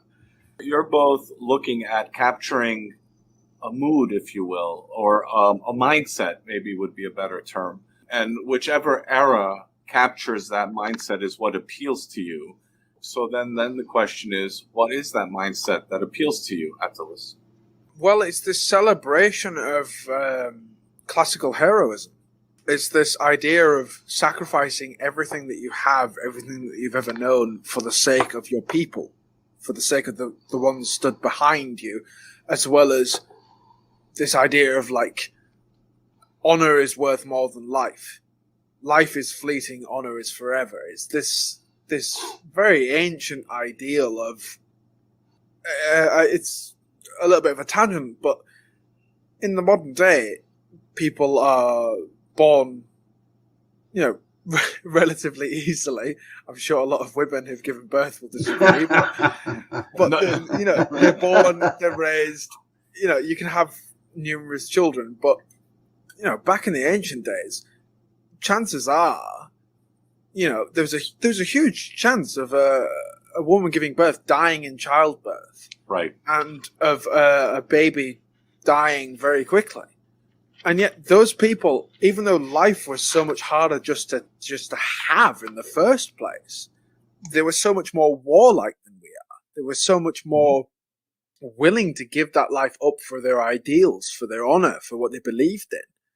Even though the chances of them making it far enough to pick up a spear were lower. So it's capturing that spirit of somebody who doesn't care about the odds, doesn't care about the chances of this or that happening. They don't care about the mortality rate or how often somebody dies, or they care about honor and ideals, and they live up to them. And it's truly capturing that more even so than like good versus evil. It's my ideals, my nation, my people, my ethnic group, my tribe versus the enemies. I think that's the thing that people often misunderstand about the Iliad. I know I keep going back to it, but Achilles doesn't want to fight because he has no personal reason to fight at all. He's been fighting the Trojans this whole war. Then he goes, well, no, I've decided I don't really want to do that. I've not got a personal reason to fight. This has nothing to do with me. And then as soon as he has a personal reason, he's back in the fight. He's a hero. Right. Because Achilles isn't just an individual. He is his whole people. You go back to the 19th century, you still had a lot of pregnancies that ended in deaths. You had large families where many of the children died. And so even though life is very precious to them, they also have an understanding of death. And I think that's something that we've lost. And I think the watershed moment for this was the First World War and the horrors of the First World War that traumatized Europe. It traumatized all of us to this day, I think. And then the Second World War is equally as brutal in terms of the deaths and destruction. The world that we're living in today is really the anomaly as opposed to the historic experience. The trench poets of the First World War, they all drew from that classical ancient wellspring.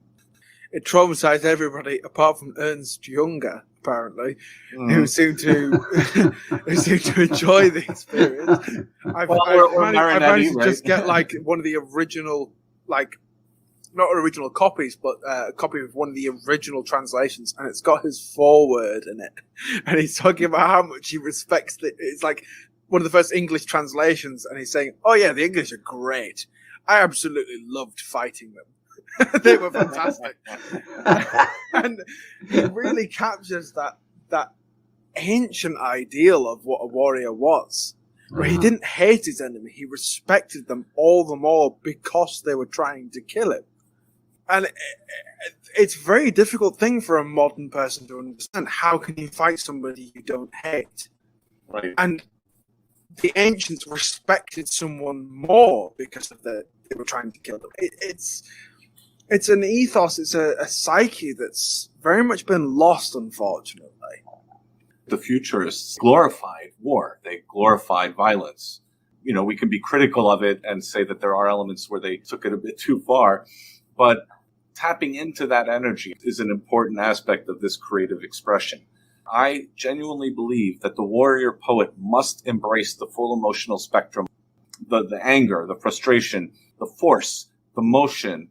All of this has to be embraced, but it has to be tempered and balanced so that you maintain your morality, you maintain yourself in this process, and you don't lose yourself in the violence. Yeah. And that's where this element of the heroic individual is important. That archetype gives you that balance. That's the warrior poet that we always talk about. John, would you like to add anything? Yeah, I would actually. I think it's very, very interesting, this about battle, even in the First World War. Because what I think that Phyllis celebrating really is the talk of courage, and then that courage is put to the test. But in the mind, that courage is going to go even further than that now. Because if we imagined, back to the First World War, here's a German and here is a British Army man, and they're standing facing each other, no bullets, but they've got the bayonet at the end of the rifle. Now, the next test of courage, is it not, is can you stand your ground? Are you now prepared? Do you have the ability to take that piece of steel and stick it in that other man who you now can see as a man? And that's that other test of, have I got what it takes? Am I honourable enough to what I'm standing for, to have the willpower and energy to actually stab this man and kill him dead before my very eyes? And that to me would be surely the ultimate test of the warrior, because the balance then would come, would it not, in can I live with that now? Because I've done it. The German's lying dead, you know, and you're able to survive the whole experience of war, but you killed this man with a bayonet in a 1-to-1. And that process of balancing the heroic act against what we know is morally incorrect thing to do, is to kill another human being. There's where the balance has to take place. To me, it's just interesting that you bring up the idea of the warrior poet, because in terms of, I'm not talking like ancient in terms of ancient Romans or ancient Greeks. I'm talking like 9,000 years ago, people that the ancient Greeks had absolutely no idea had ever existed. Their original poets were warriors. And part of being a warrior was being able to say, I have slain this man and this man and this man, I have conquered this place, these are my great deeds, recount them all through poetry so that your son could memorize them. And he could say, I am the son of the warrior who's done this and this and this. I have done this and this and this. And then he would tell them to his son. And that was very much, poetry was born out of war.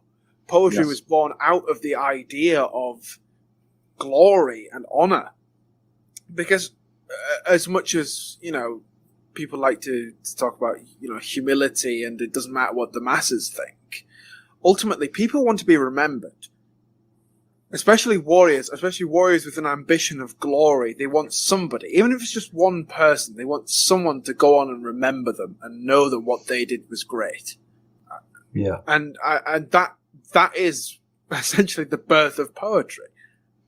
The idea of nationalism existed long before the concept of nationalism was formalized. The organic understanding of national identity, of ethnic identity, existed all the way back toward the primordial era. You were born into a clan, a group, a tribe, a community, a family. And all of this relates to your identity. And that expanded or extended version of your family is your nation. I've always found it funny that nationalism and patriotism have basically been reversed. At this point, if a patriot, in the classical sense, in the Latin sense, means you are of the land of your fathers, or you love the land of your fathers, which implies ancestry. It's blood is a patriot, whereas a nationalist is birth. So it's the place where you were born. Mm-hmm. And I find it very interesting how everything's been reversed now, where a patriot is somebody who is just somebody who's proud of where they were born, and a nationalist is more proud of their ancestry. I would argue that the idea of natio, the Latin word, relates to family, your community. So, oh yeah, of course, but it also it meant where you were born. Right. And the land you were born in wasn't necessarily separate from your ancestry, but when you've got colonies going abroad, the place you were born in might be different from the ancestry that you claim. I mean, it's such an absurd idea that people in antiquity didn't have a concept of ethnicity or ethnic nationalism. When you've got Cassius Dio mocking one of the emperors for having a mixed race heritage, right? And it's even when the most powerful person in the world has these numerous different ancestries, people will still mock them for it. Yeah. I think that's proof enough that people still had this psyche of, we don't care if he's got all the money and all the power in the world. He's not one of us. Well, that's exactly the point, right? And I read Tyraides' Spartan Song of War on my YouTube channel, and that to me is an excellent example of understanding the psyche of the ancient Spartans, but also understanding this concept of what it means to be Spartan. It was more than just standing beside your fellow soldier and fighting. It meant that you belonged to this ethnic, this organic community. You were born into this. It wasn't something that you could acquire. And the Spartans is a better example of pretty much anyone out of all of human history. I think there were only two examples, two entire people in all of Spartan history being granted Spartan citizenship, and both of them were other Greeks. So they gave it to their cousins, Yeah, no, the people that the Spartans, not to go off on too much of a tangent, but the Spartans they considered themselves invaders of the land that they inhabited.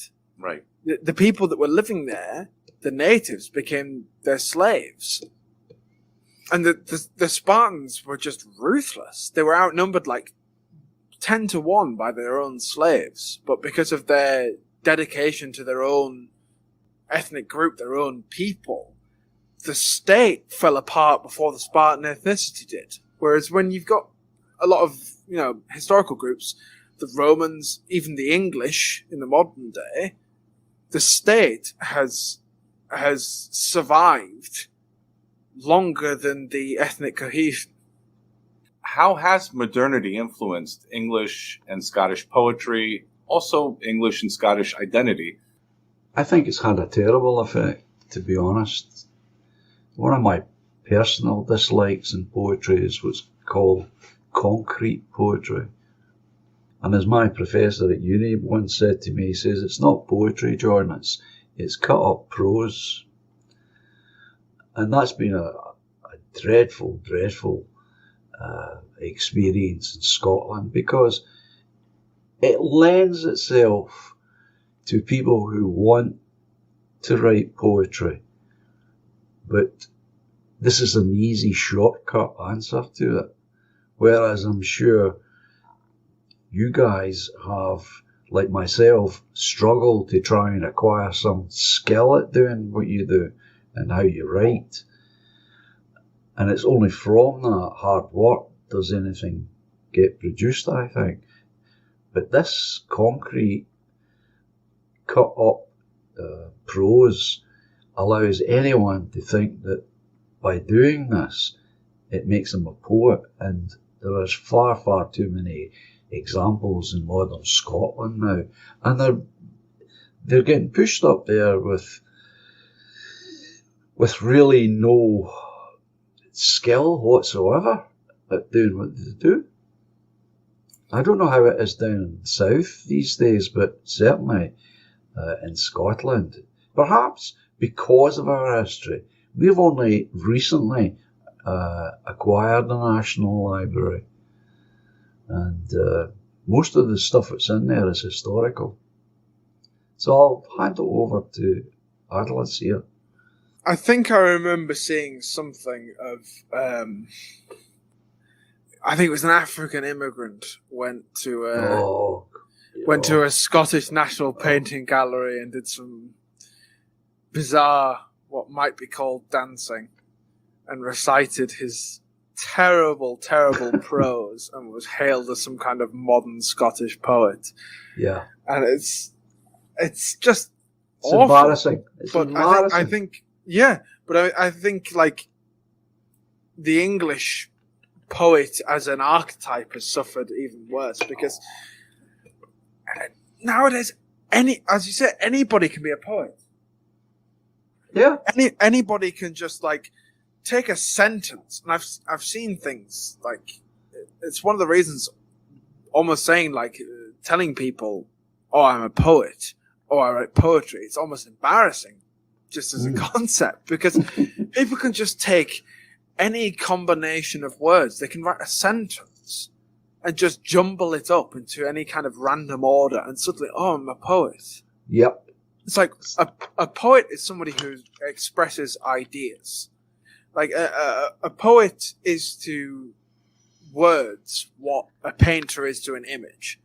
It's not just taking something and exactly replicating it, or taking something and just like talking about it.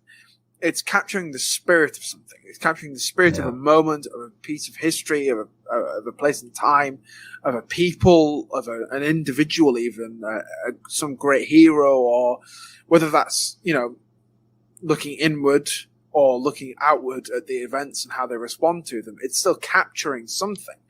It's not just writing some pretentious sentence and then changing it around with some, like, there's no rhythm, there's no rhyme, there's no alliteration, there's nothing of the hallmarks of what made poetry poetry. Mm-hmm. Yeah. It's just a paragraph.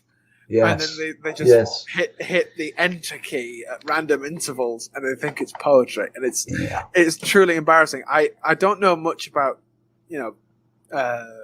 German or French poetry, but it to me it seems like it's unfortunately uniquely written in the English language, and it's generally by university students who are studying poetry. But that's all it is. You've got it all in the one sentence there. Can I add here an anecdote? There used to be taught in secondary schools up here a male Scottish poet who shall remain nameless, and he was highly, highly thought of. He happened to be a lecturer of English Lit at Glasgow University. It was his only job he ever had, and he did this so-called poetry on the other side. Hugely hailed, and I used to say the opposite. I would say, no, I don't agree. I think he's crap. And they would say, oh, why do you say that, John? I say, well, surely the first thing that a person reading a poem must absolutely have confidence in, and that is that the poet is being absolutely honest with his potential reader. You must have that. And they would say, yeah, Well, this guy, and as I say, I'm not going to name him, he's actually a homosexual, and yet he's writing love poems, and people are reading them, being misdirected by the fact that he's a man and he's not mentioning in any obscure way whatsoever who the lover is that he's addressing. That's being dishonest in my book, and therefore that disqualifies all his work right away. We have to be very careful about the subversive elements in literature. We have to be careful and understand the context of what is being written and what is being shared with us. I find it interesting that, for example, the modernist poets of the early 20th century, like Ezra Pound or T.S. Eliot or Hume or even W.B. Yeats, there's a number of excellent E. Cummings. There's a number of excellent poets who have captured something very unique. They were critical of the overly romanticized approach of the 19th century, which they found to be too flowery in their views. And if you read Ezra Pound's The Don'ts of an Imagist, right, you'll notice that he's very critical of the romanticists, not because of what they wanted to write about, but the point that they spent too much time on describing and explaining things instead of grasping into that mindset that we were talking about earlier, and really holding the ethos of the warrior poet.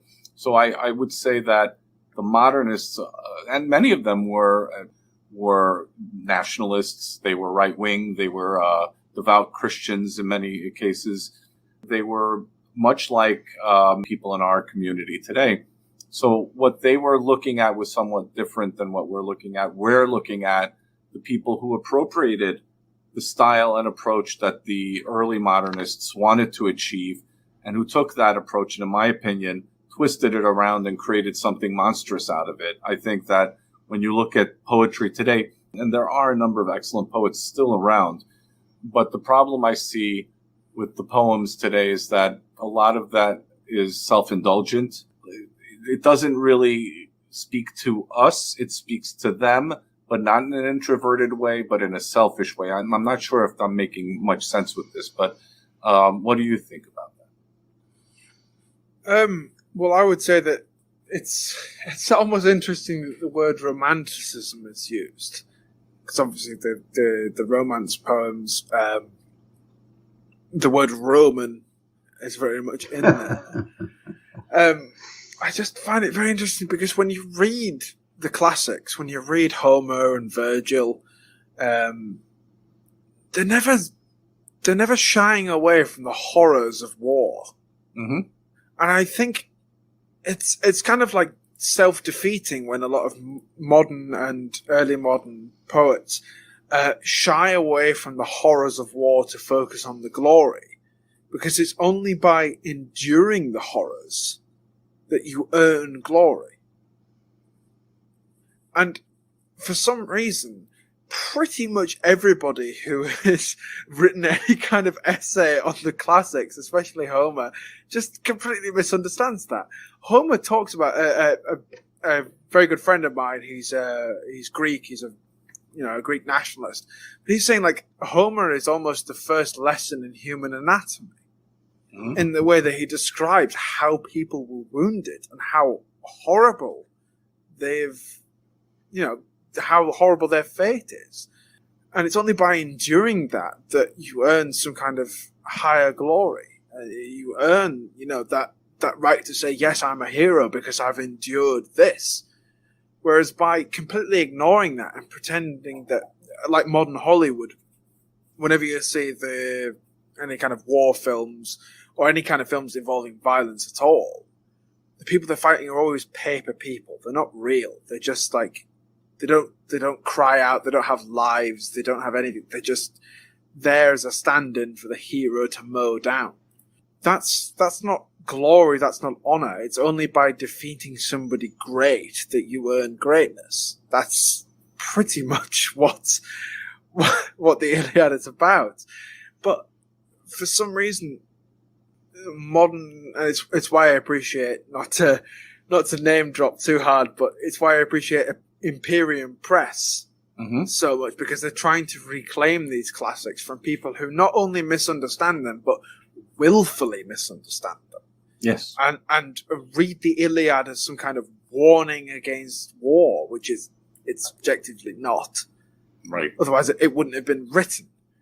It's just, he's talking about the horrors of war to stop people from going to war, which is why he's immortalized all of these warriors as great heroes. It wouldn't make sense. I seem to be the odd one out here. I've always put forward the idea that the First World War poetry, and a lot of that was my first experience in reading poetry, by the way. I always put forward the idea that it was a failure, all of it. Interesting. And the reason I would put that argument forward is because there was a Second World War.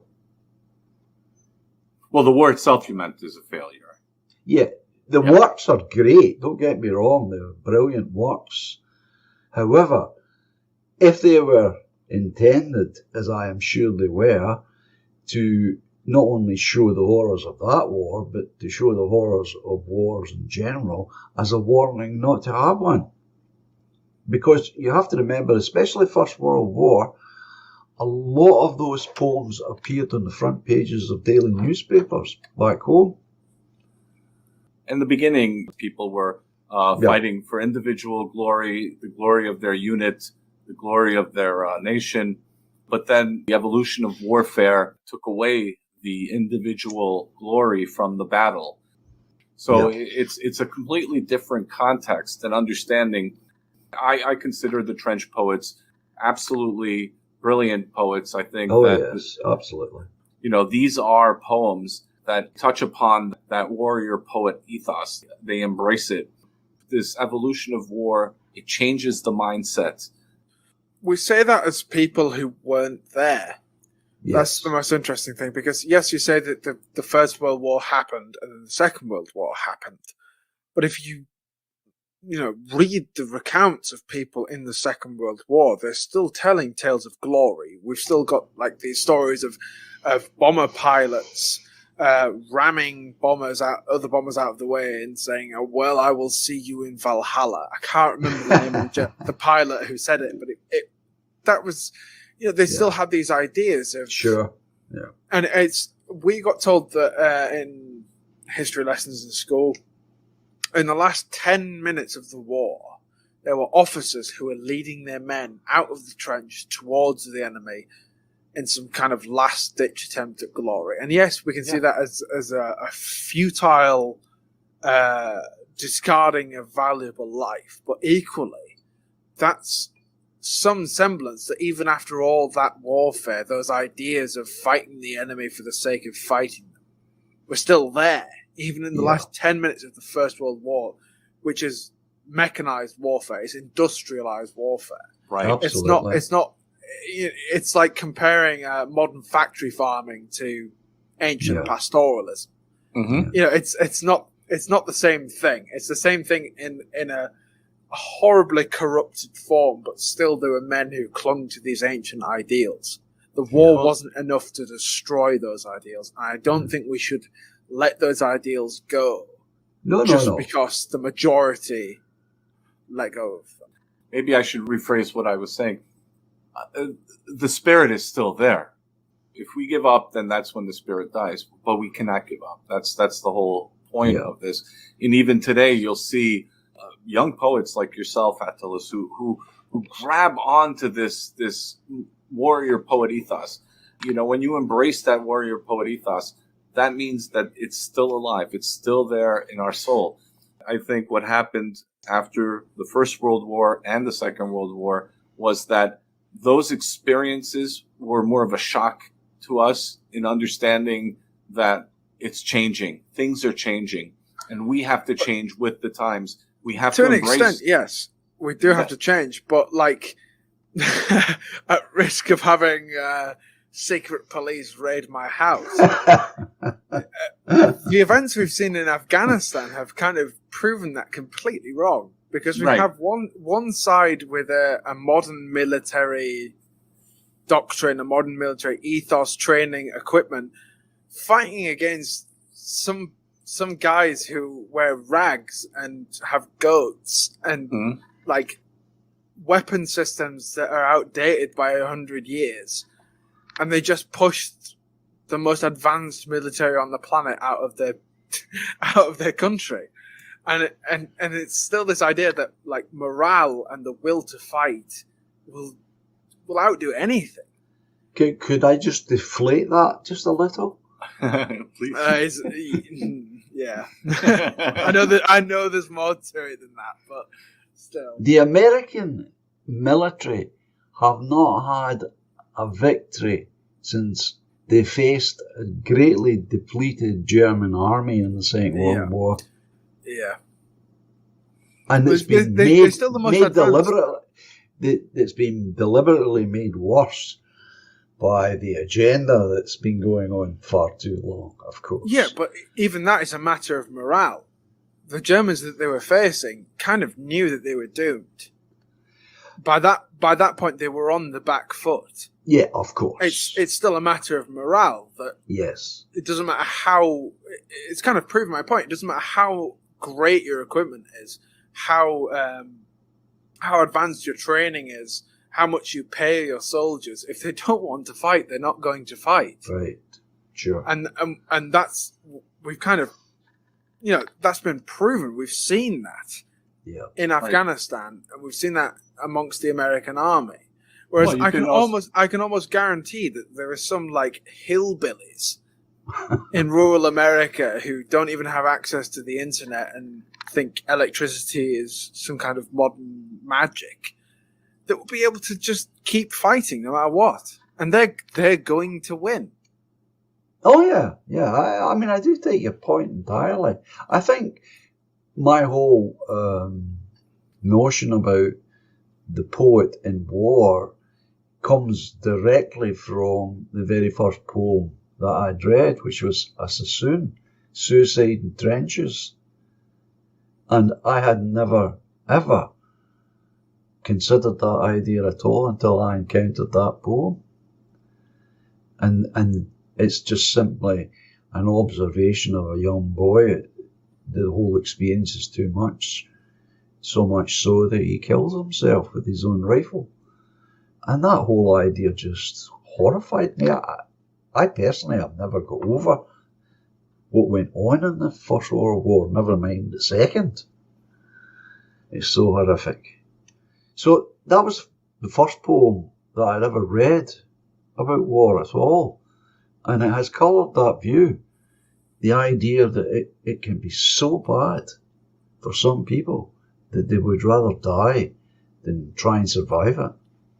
Well, that's because not everybody is meant to be a warrior.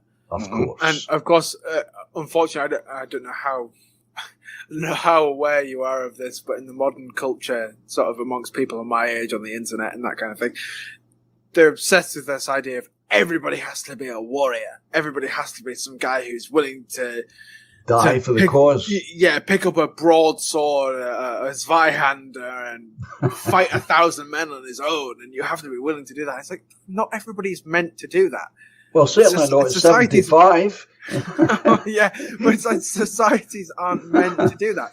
If every single person in an entire culture was willing to take up a sword and fight against suicidal odds, they'd be eradicated. Sure. At the very least, somebody has to make the sword. So, there have to be craftsmen. There have to be other people amongst this society. Yeah. But this idea of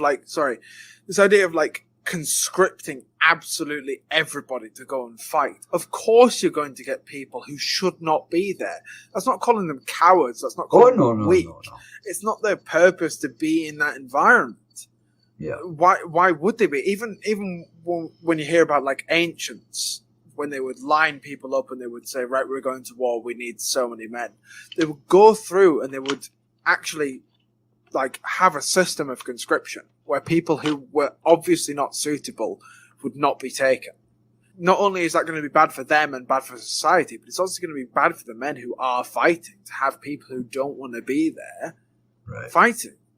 But when you get this idea of like industrial warfare, of school teachers and clerks having to go face down a machine gun, of course you're going to get people who are completely traumatized. They don't want to be there. They're not meant to be there. That's not their lot in life. Right. It's not their duty to die for the state.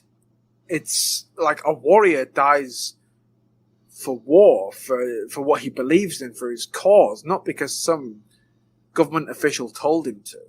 Sure. So when you get people who are dying because an official told them to, of course they are not going to have any kind of positive reflection on the experience. But in the education system, it's these people that we hear from. We never hear from Ernst Jünger. We hear from clerks who are conscripted. But surely that's a weakness in your position then, isn't it? Because that can never happen in the modern era, where we would only have an army of warriors. It'll always be the broad mass will be roped in some way or other. I don't want to reveal too much about myself, but I was in the army, and I was in that kind of situation. And the people that I was in with, they told, because I was just sort of a bottom-ranking soldier, they told me that I should have been an officer because I can read. For God's sake. Yeah, these are people who are generally only there because nowhere else will have them. Right. You're telling me things I don't know.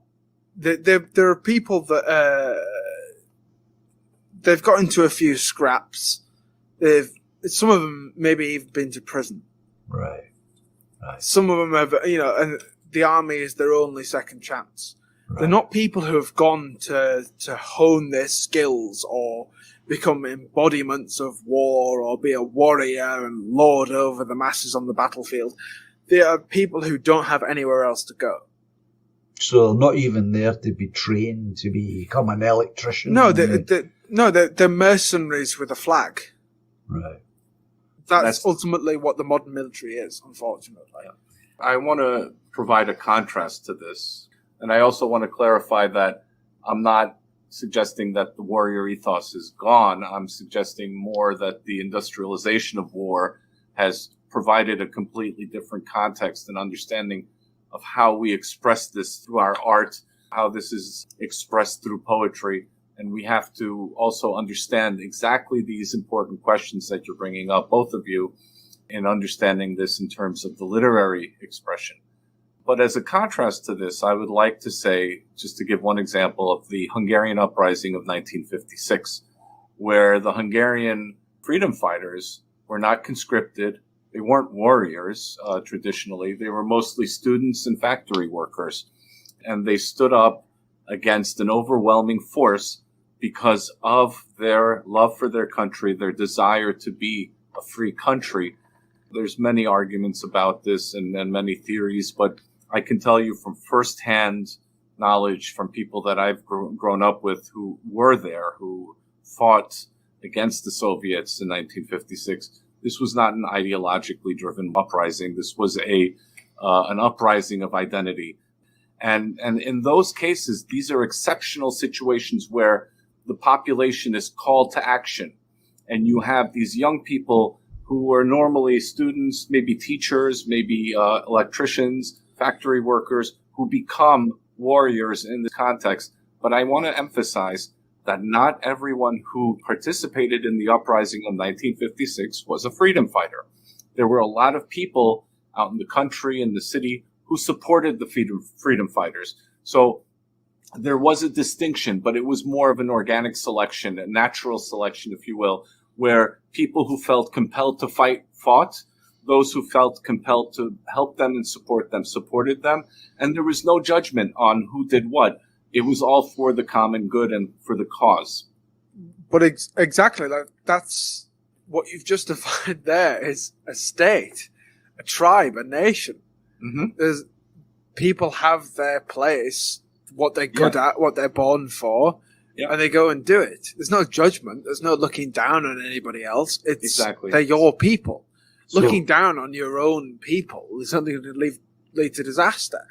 But equally, I would say that during the age that we live in, whether you believe in spiritual ages or not, whether you believe in the Iron Age or the Kali Yuga or whatever you'd like to call it, it was prophesized, and not just that it was prophesized, it's a reality. People from different backgrounds can be born into the wrong lot, the wrong caste, if you want to call it that. A warrior can equally find himself an electrician, as an electrician can find himself a soldier. Right.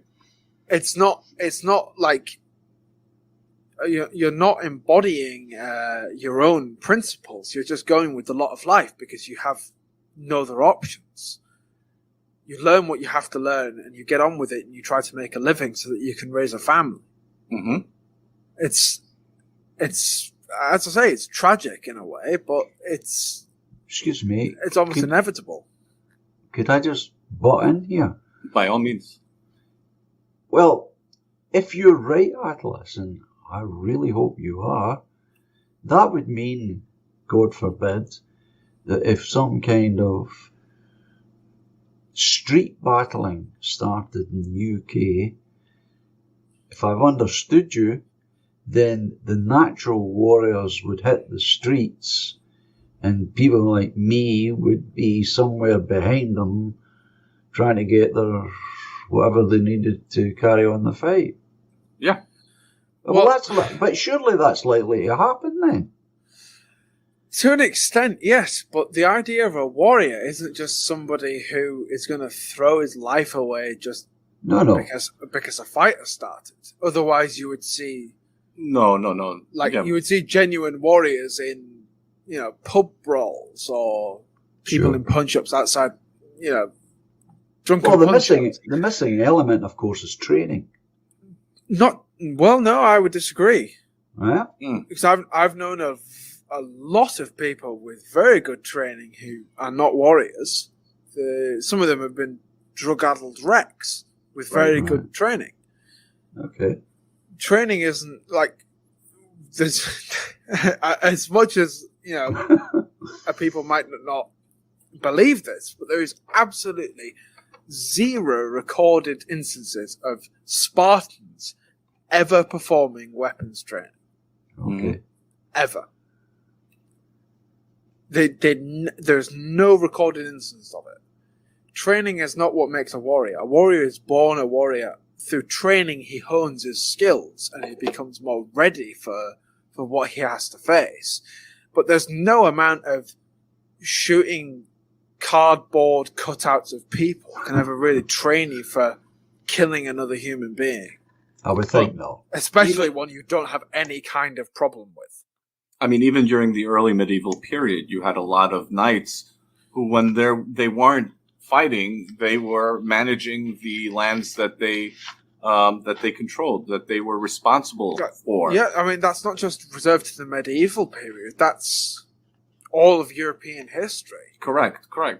Many times you were a farmer or you had some other trade when there was no war, and then when you were called to war, then you went to fight. And that's why I mentioned the Hungarian uprising of 1956. I believe that warrior spirit is embodied through these freedom fighters, and that support from the population is embodied in everyone understanding what their role was. Absolutely, but I would also counter that with what kind of warrior would support the government at that time? Well, they didn't. They were fighting against it. There's a difference between a soldier and a warrior. Right, they were not a fighting. soldier fights for his pay. A warrior fights because he believes in his cause. Right, exactly. Well, that's what the Hungarian uprising was. It was exactly. So there were no warriors on the government side. Where else are the warriors going to be but in the civilian population? And that's why they initially won, by the way. Of course. It's like what I said. Like, morale is the deciding factor. So let me ask you both this question. Who's your favorite English or Scottish poet? Impossible questions. I want to say Shakespeare and William Blake at the same time. And why? Sheer brilliance, clarity, depth of meaning, the beauty of how they used the language. Even when you don't I heard William Shakespeare before I had a clue what they were saying. I had an English teacher who organised the whole school to go to the local cinema because they were showing Macbeth, done by Orson Welles, and that was my first experience of hearing Shakespeare and seeing that particular version of it, and it just staggered my imagination. Didn't understand what was going on, really, because I didn't understand the language. But when you do understand the language, then it becomes the ultimate of poetry. William Blake's a close second. That's my personal experience of William Shakespeare, and I stuck with it and eventually came to some kind of understanding of some of what he's talking about. But it's just the sheer beauty of what he put together. Mm-hmm. It's overwhelming. It really is. And I've done like yourself. Listen, I've tried to follow that route. I mean, I have written a full drama in the Elizabethan language. It's slightly watered down for a modern audience, but originally it was pure Elizabethan, because I just love that language so much. But it's all from Shakespeare, of course. And there's nothing to compare that in Scotland at all. Just nothing. Well, I mean, besides the unnamed poet who wrote Beowulf, I would have to go with Macaulay. Okay, and why do you choose him? Because he has such a command of... I mean, he himself was a very almost contemporary British politician. Not just English politician, but British just in general. And he was obviously a Christian. But he captures this ethos of the ancient pagan Roman better than many other who've even attempted it. And it's actually quite funny, because I don't know if you remember my poem that I won the Antelope Hill contest with. Yes. It was of the Horatii, which was a historical account told in Livy, Titus Livius. Macaulay's most famous poem was Horatius on the Bridge, which is about one of the descendants of the people I wrote the poem about. And I knew there was a poem on this family, but I didn't, I don't know, I had never read it at the point where I'd written that. And I wrote it, and I've been reading it recently as well. It's like the meter is almost identical. It just captures the spirit, and I feel like I don't want to sound arrogant, but I feel like as a poet I've captured that same spirit in that poem. If I hadn't, I've failed as a poet. But he captures that same spirit in a time where these ideas of like exploration of pagan ideas and very, very ancient ethos and worldview, it wasn't acceptable. It wasn't allowed, especially not amongst the political elite. Mm-hmm. And he manages to take that and turn it into not only a brilliant poem that captures the essence of Horatius on the Bridge, but he captures the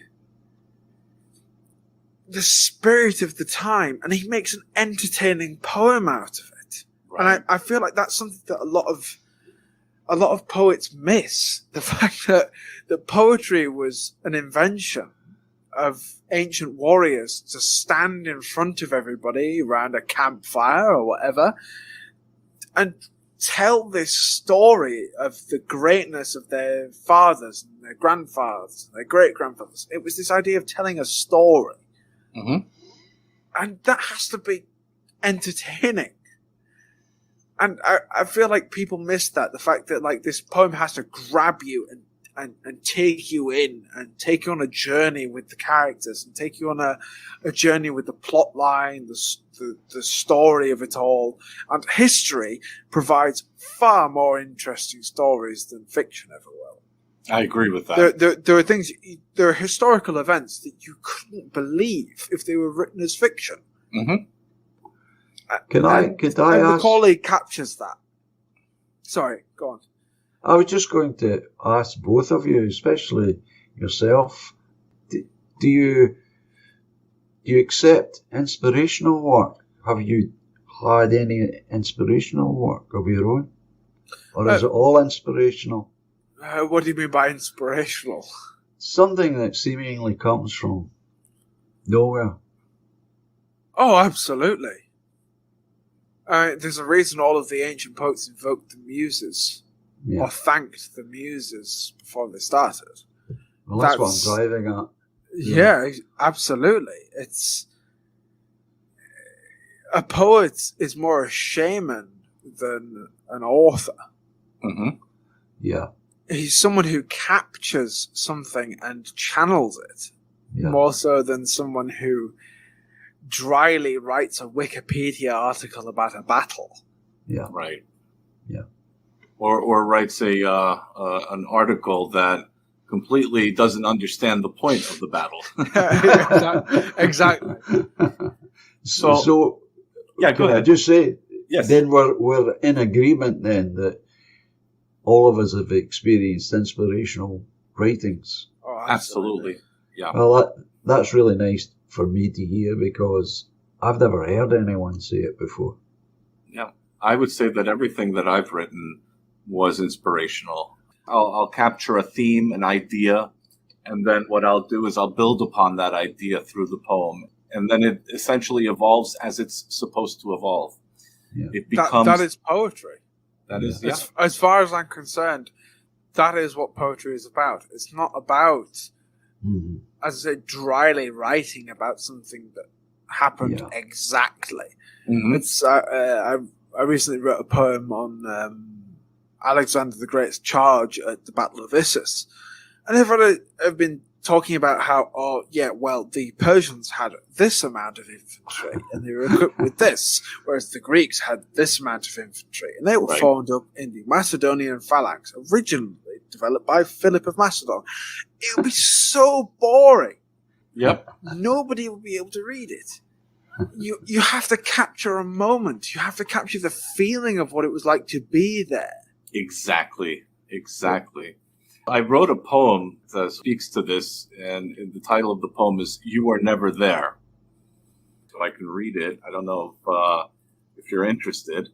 Absolutely, I'd love to hear it. Go ahead, please. Well, before you start, can I just add in here, without boo-hoo, I've had a sad life, right? I'm not saying it for that. It's just factual. I have been, artistically speaking, isolated my whole life. So sitting with you guys is new experience to me, and that's why I was asking about the inspirational stuff. Because I've never heard anyone. I don't know anyone who writes. Never have done. That's the whole purpose of the White Art Collective. That's the whole purpose of why we're doing. Yeah. That's the purpose of this show. It's to inspire our people, to give our brothers and sisters a hope, a vision, a motivation. And so that's why I try to tackle all these different themes on this show. But that's what Attalus does when he posts his poems on Telegram or on Instagram. That's what you do when you share your thoughts on your YouTube channel. The beauty of all of this is that it encompasses all generations, all European brothers and sisters, regardless of where they come from. This is the beauty of this movement that we're seeing, this artistic movement that Donald Kent and I are trying to contextualize under the banner of Imperium Art. this is the Imperium art that we're talking about, essentially. So when I hear you say this, John, and when I hear Attalus speak about his motivations, to me, this is a very a fulfilling experience as well. I find this to be something that hopefully translates to the audience's experience and inspires them to do what it is that comes naturally to them, what it is that they have to do, have a cause, have a purpose, have a vision. And so that's really what we're doing here. Let me read this poem. Yes, please. And let me see what you think about it. I wrote this, when did I write this? In 2020 I wrote this. And it's titled, You Were Never There. Along the shores of Attica, Athenian men ready to die. 300 Spartan warriors held the line at the narrows of Thermopylae. Yet here you stand without a care, because you were never there. Through treacherous alpine passes trudged Hannibal's sturdy elephants, battle of civilizations, Scipio's campaign of incredible persistence. What do you have to compare? Because you were never there. On the Catalonian fields, great warriors of the east and west, where the steppes and mountains collide, Attila and Aetius, the ultimate contest. In your fear, you could only stare, because you were never there. Charles, the great hammer of Tours, glorious knights' assemblage complete. Vile invaders pillage and rape, Martel strikes down, as Star and Crescent begin to weep. These villains never had a prayer. Don't lie, you were never there. Northern crowns unite to dispatch, heroic men assemble the best. Charge to vanquish the invader, great deeds of El Campeador and the Reconquest. Playing both sides as you prepare, scurrying like a frightened hare. Eons of war and sacrifice, sibling conflict bred resilience, lives marked by strife and atonement. And now you want us all to fight at your convenience, sorting out your selfish affair, and once again, you're never there. So that was the poem. Brilliant. I thoroughly enjoyed that. I've definitely read that and heard that before. Was that on the last episode of Conversations with the Wind? No, that was a while back actually, but I wrote this a long time ago. I've definitely read that. It's a very modern poem. I don't mean simply because you've only written it a few years back, but it's the recurring rhyme at the end. It really creates what I was left with was shit. I missed out on something really special because I wasn't there. Powerfully, I think, the longer it goes on. To add to that, I keep going back to the Iliad. that is what I know. That is what I've grown up knowing. Tell the truth, it's the only one you've read. No, it's not the other one. When I was in primary school, when I was 10 years old, we did a recount of the Iliad. And my teachers tried to make me Priam of Troy. And I was like, no, you're not going to make me Priam. He has no lines. I want to be Achilles. I want to be Menelaus. I want to be Agamemnon. And they made me Menelaus in the end.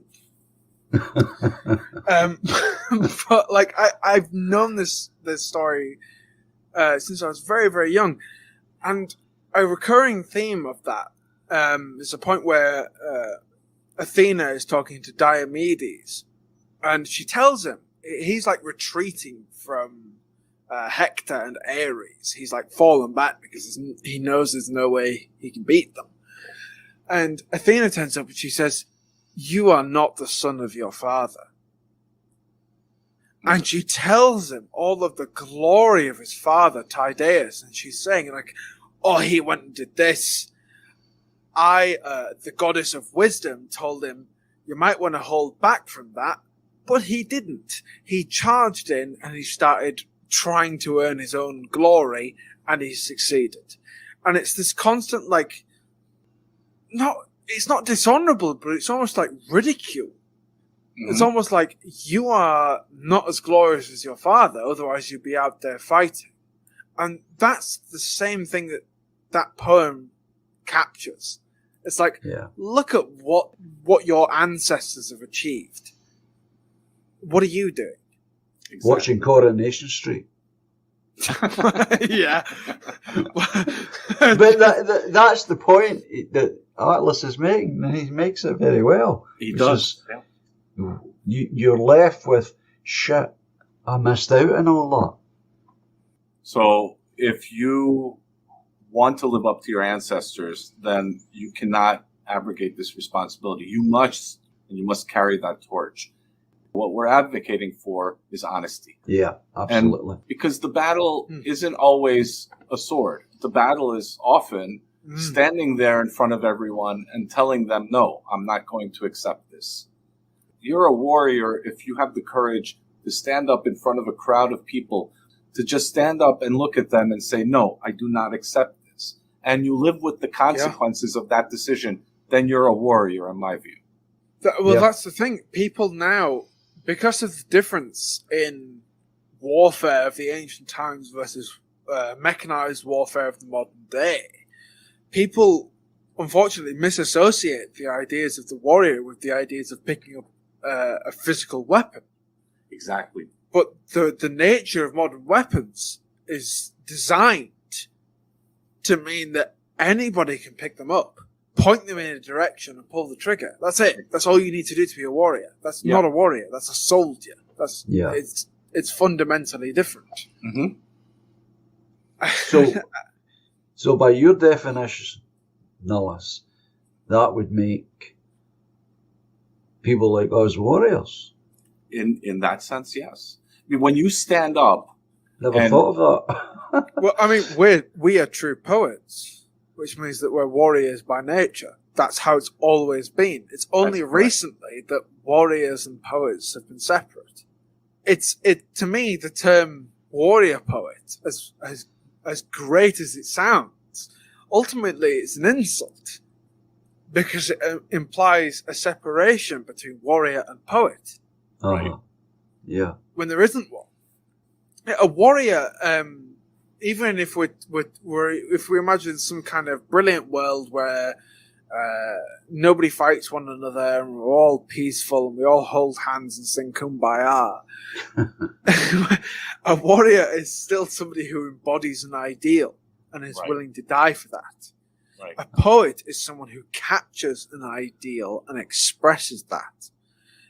There is very little difference. The two should be one and the same, but they're not, because modern poets don't capture that ideal. Right. That's absolutely correct. And that might be the greatest failure of modern, well, I would call this more postmodernist poetry. Yeah. I still want to defend the early modernists because I believe that they did represent a certain truth, represent their truth. I don't want to diminish their value. I think that we have to embrace them. But you're still confining their poetry to an era rather than the spirit. Well, that's a good point. If you know what I'm saying, like Ezra Pound could absolutely be a classical poet if he had been born then. Absolutely, but he wasn't. correct. Time is something that, especially a warrior and a poet and anyone of a higher calling, should completely discard because it's irrelevant. It's the spirit, the idea of, we've always worshipped these ideas of immortality. They're not confined to time. Right. That's an excellent point. So when we talk about the style of poetry as opposed to the spirit of poetry, we're really talking about two different things. A style could be maybe a response to a previous era. Style could be a manifesto for something new. The style is a form of expression. It's more of the way in which they want to convey the message itself. But the spirit of the poem is immortal. And I think that's where, Attalus, maybe you've just touched upon the core meaning of Imperium art in this conversation. That is Imperium art. Imperium art transcends time. It takes us to that collective Imperium, that place where we all belong as artists, where we can congregate and where we can then draw from each other, draw from our ancient history, draw from our ancestors, and contextualize it into our contemporary era to provide a message for future generations. Yes, and it can only happen if we start with truth. Has to be the basic. Start with truth. I don't know if we're going to ruin this conversation with this question or not, but I'm going to ask it anyway because out of respect to my previous guests, I have to do this. So, who's the better poet? The Irishman, the Englishman, or the Scotsman? And I'm asking this question because on the Irish episode, I asked the same question, so it's only fitting to ask our English and Scottish brethren. I'm sure all of our answers will be completely unbiased. Oh, absolutely. I would say probably the one that's got the most alcohol in them will likely be the best poet. I like that. I like that answer. Even that is a difficult competition. Again, yeah. That was a very diplomatic way of handling it, John. I have to say. Well, thank you. Tricky question. I can't remember who it was. There was some poet who said, like, the goal of an artist of any kind is to get drunk on something, whether that's alcohol, whether that's poetry, whether that's ideals. You have to be drunk on it. You have to be completely like taken away by something. Like you have to ignore societal expectations and all that sort of thing. You have to just take something and run with it. Yeah, go with your instinct. Yeah. So we're going to go with John saying the Scotsman. No, John didn't say the Scotsman. I'm just joking. I know you are. But that allows me to repeat my answer. Depends on who's got the most alcohol in them.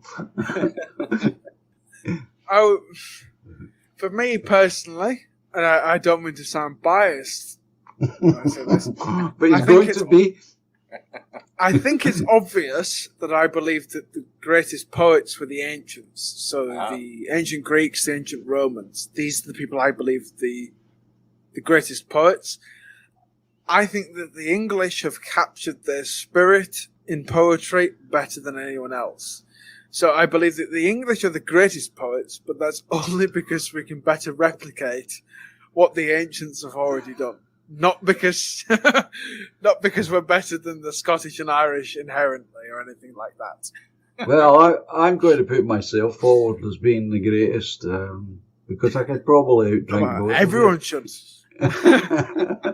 If you're not writing something thinking, I think I would be the greatest of my era, you're not writing properly. Absolutely. Absolutely. Like that's the thing that's unfortunately, like, humility and this idea of being humble has completely ruined that, because you're not supposed to be humble. You're just not supposed to embrace hubris. No. You're supposed to believe that you're as good as you are. I'm forever getting into trouble for that from my good lady, Laura. I'll write something. I'll write something and I'll say to her, that's bloody brilliant. That's really good.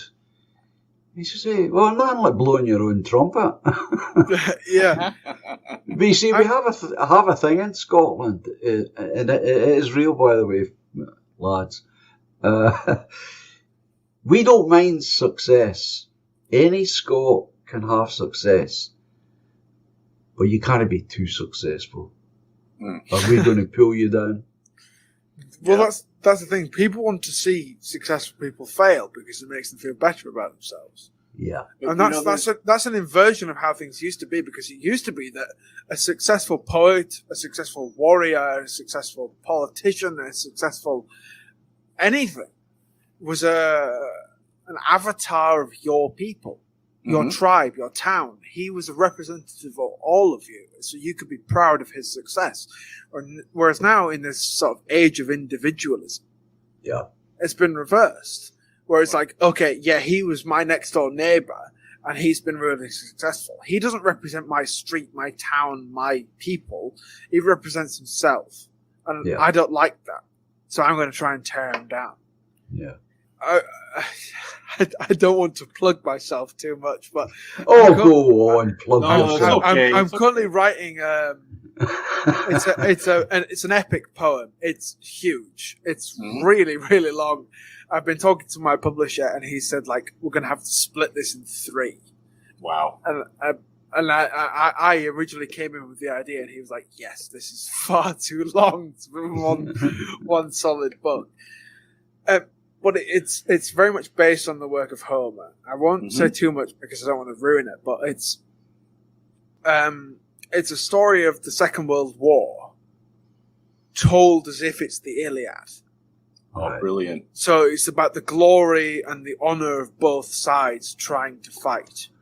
On the risk of going off on a tangent, the English translations of the Iliad completely miss the point with certain amount of things, because as I sent to you, Nils, the poem of my hymn to Ares, Ares isn't a magic soldier who comes down from the sky and starts fighting.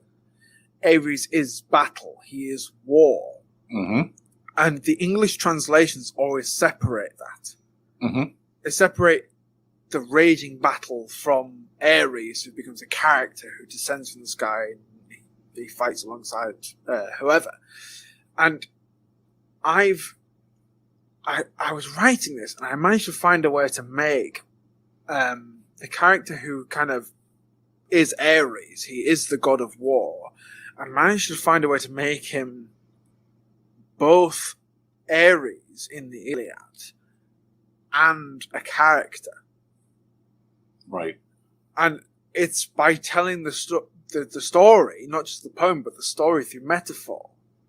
So you can either see this as an authorial attempt at making him more grandiose and, you know, talking about him metaphorically as he slays his way through his enemies, or you can see him as quite a literal embodiment of war. And I managed to capture the balance. Well, at least I think I managed to capture the balance of that. And it was the first time where I was writing this, and I think Homer would like that. Right. And it's capturing these ideas of the ancient poets, because, of course, they knew how good they were because they were great. But it was this difference between, like, thinking you're better than you are and being proud of how good you actually are. I think we've kind of lost that. I think people should be proud, and people should, not arrogant, but people should be proud of what they've achieved, proud of what they've done, even if it's not in terms of fame or fortune, but to be able to say, yes, I've written this, yes, I've achieved this that I set out to achieve. I think especially poets should be proud of that. Yeah. You know, I wanted to add to this, and I absolutely agree with you.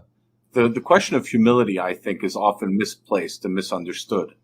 Humility is not a question of humbling yourself to your fellow man. Humility should be understood as understanding yourself vis-a-vis the divine metaphysical reality. There are things that are greater than you as an individual, that there are causes that are more important than you as an individual. That's where you must place that humility. The humility should never be placed with another individual. When you're placing that with another individual, then you're deifying that individual, essentially.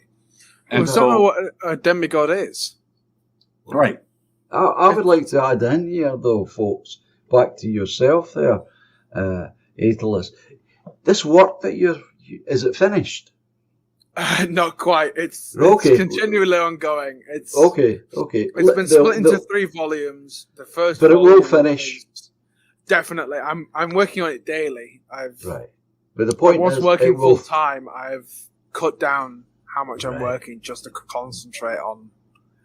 But it will be finished. Is my point. Absolutely. Right. I'm not one of those people who like attempt something and then just deserts it when it becomes inconvenient. So it'll be finished one day.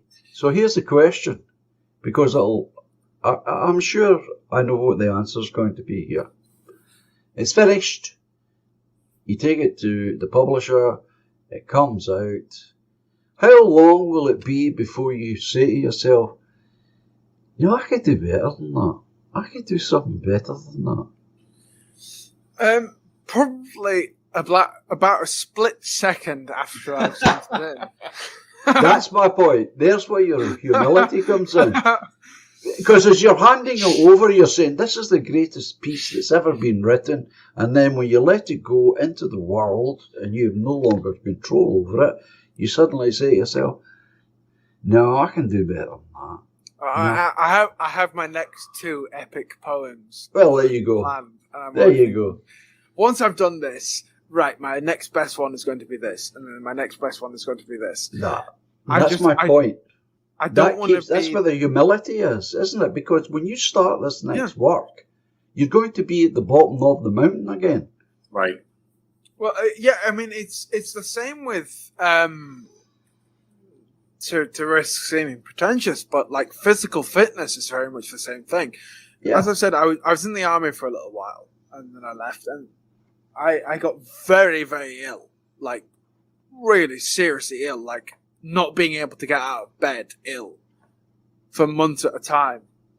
And then I was out, I was back in the gym, and I was, chasing my glory days, and I wasn't hitting it. And it's like, it's this feeling of you're not at your prime. Right. You were once better than this, and you are no longer better than this. And that is a terrible, terrible feeling. Whether that's physical, whether that's mental, it depends on how you judge yourself. Obviously, as you grow older, you're not going to be physically better than yourself, but you can at least tell yourself, I'm smarter than I am now. I've learned more through experience and everything like that. But this idea of chasing something that you used to be is the worst possible feeling. Mm. And that's why this is, again, a slightly personal ambition, but I've released albums. I've written songs. I've written all sorts. And the last album that I've released is quite possibly the best musically that I'm capable of releasing. And I don't really want to have another go at it, because all I'm going to be doing is copying what I've already done, or being inferior to what I've already released. Now we get to it. And so I'm kind of scared is the wrong word, but I just think, like, if I get to that point in poetry, I'm going to be constantly chasing my past self. Right.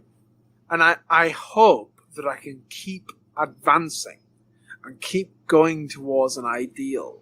Maybe I'll never reach that ideal. It's something that I can work towards. Well, let me tell you, you shouldn't be that concerned about it. I'm 75, and last year an inspirational poem came to me. It doesn't stop. It never stops. It might slow up as you grow older, but it never stops. I just wanted to point out the obvious that we've all experienced, no matter what kind of art we're producing, is when we produce it, we say, sometimes only to ourselves, that's pretty good. I won't be ashamed to present that to people. And it lasts for how long? I know in my case, when I was younger, when I was really producing a lot of material, it would just, as you said, it would just be instant. I would say, oh God, did I actually put that out? And then I'd be moving on to the next thing, striving to better what I'd already done. And it was always that constant forward striving. And that's what I'm saying to you. This is where the humility comes in, because you are saying to you, no, you can do better than that. Right. That might be okay-ish good, but I could do really good. It's not even necessarily like I can do better. It's I can better connect with that inspiration. Mm-hmm. I can better connect with the, if we want to be very ancient pagan, like I think I've given myself away as being. Yes, I think we know your position in this. Yeah, I don't. Well, maybe with the fact that I've taken an ancient Roman name as my handle might give that away slightly. But like that idea of embracing the muses and that idea of like taking that on, it's not necessarily just about like, am I better at this or not? Like if I can take the guitar, for example, which is my main instrument, and practice and practice and practice and practice, does that make me any better at writing a song? Not necessarily. Not necessarily.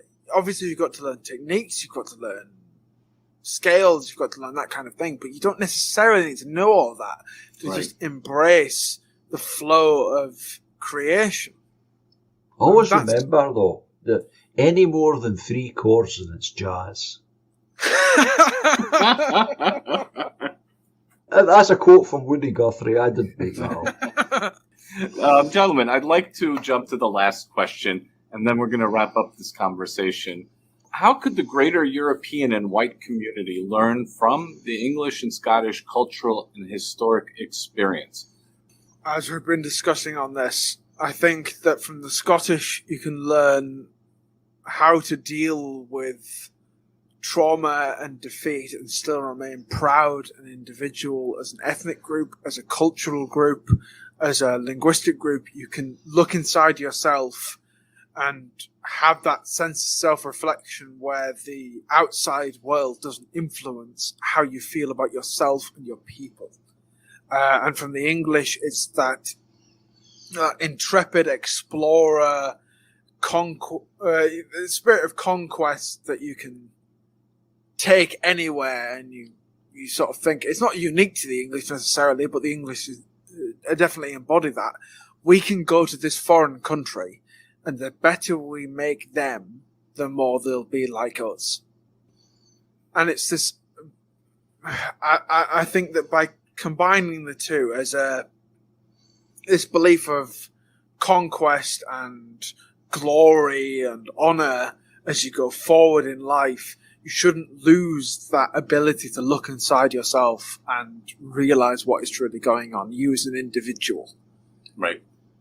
Or you as a people.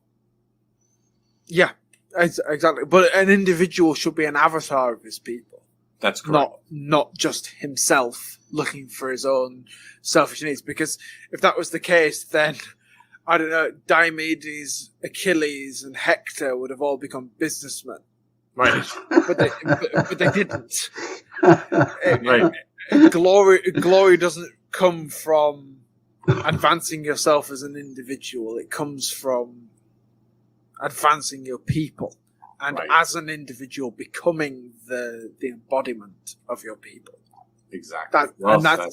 That's what I would argue a demigod is, because most,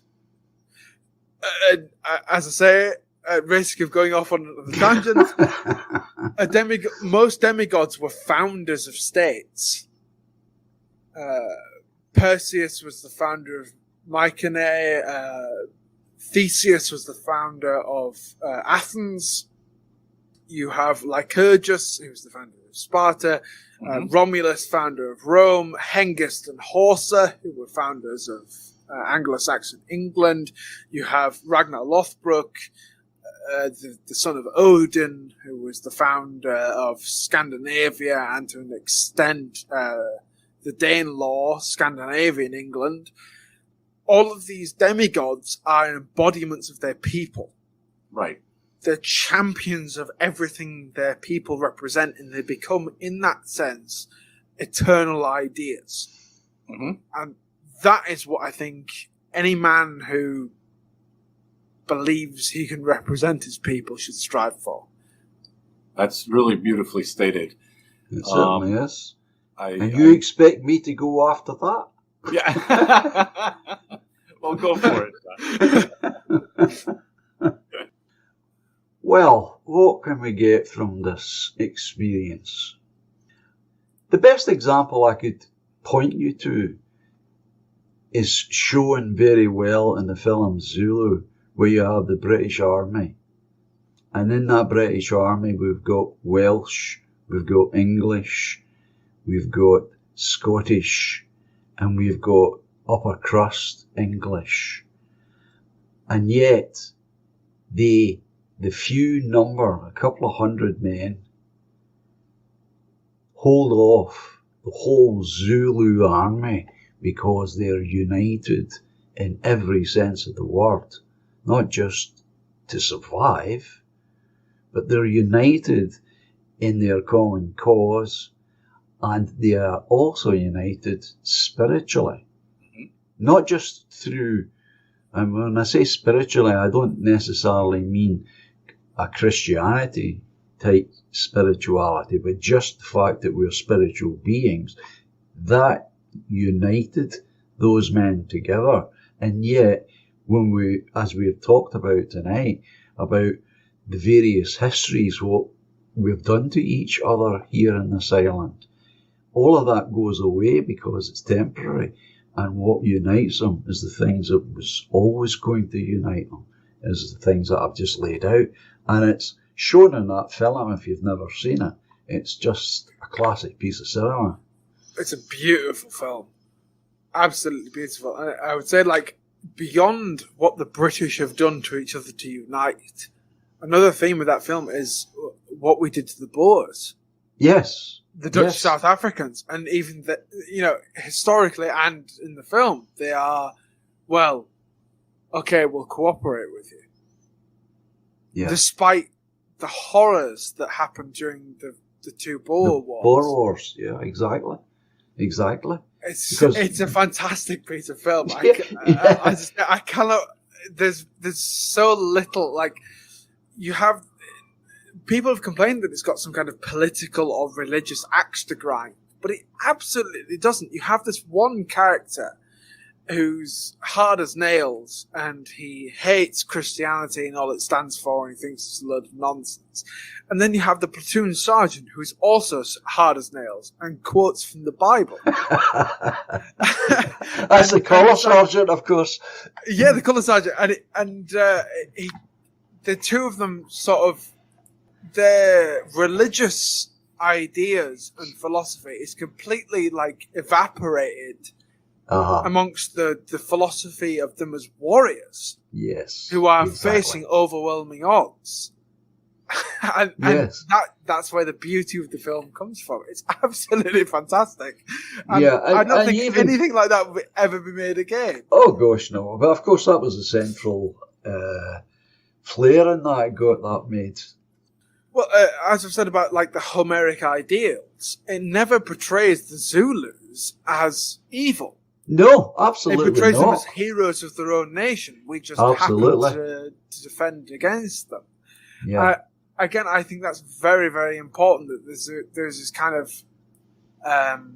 respect between the two sides, even if they're killing each other.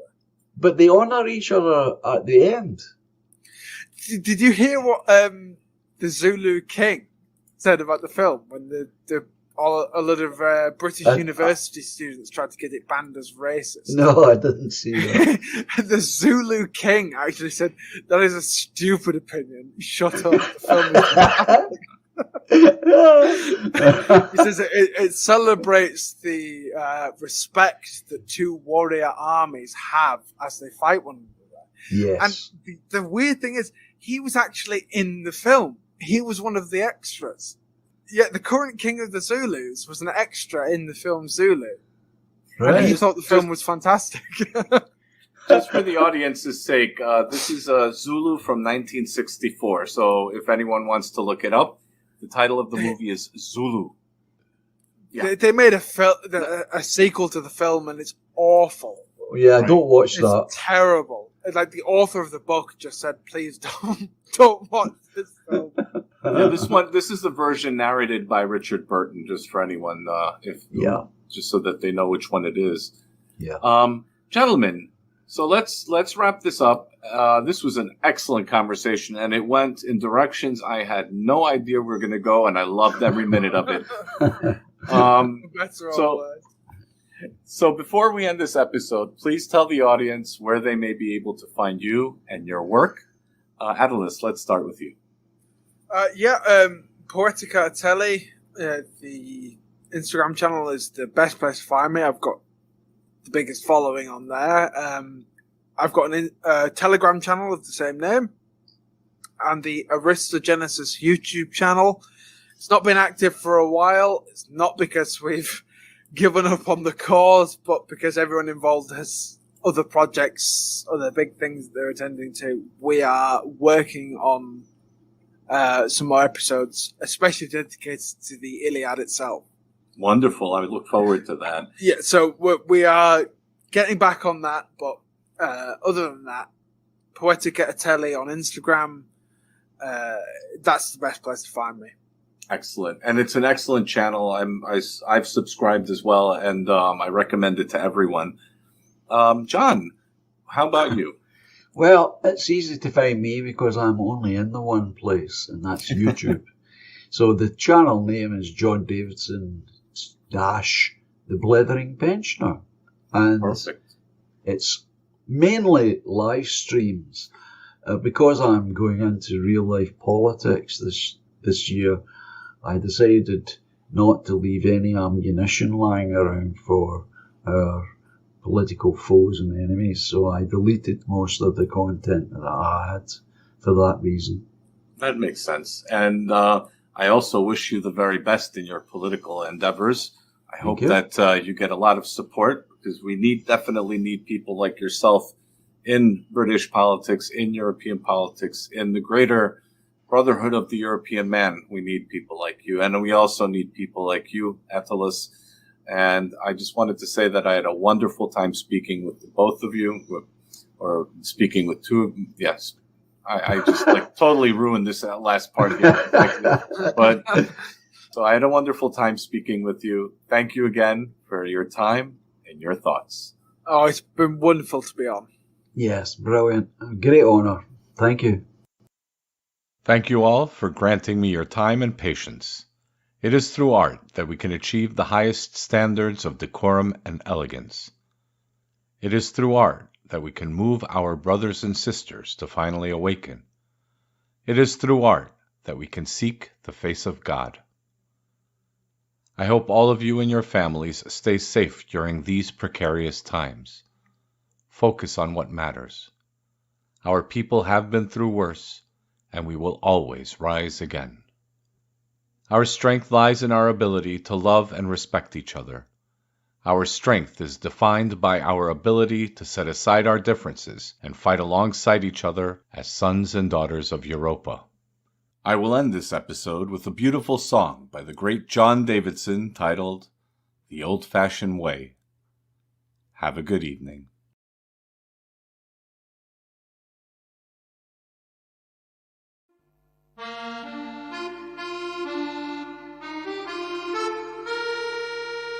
Seen the black hills and the Mall of Kintyre, stood in the great glen when the sky seemed on fire, trampled the Cairngorms down to Glencoe, stood on the shoreline, watched the northern lights glow.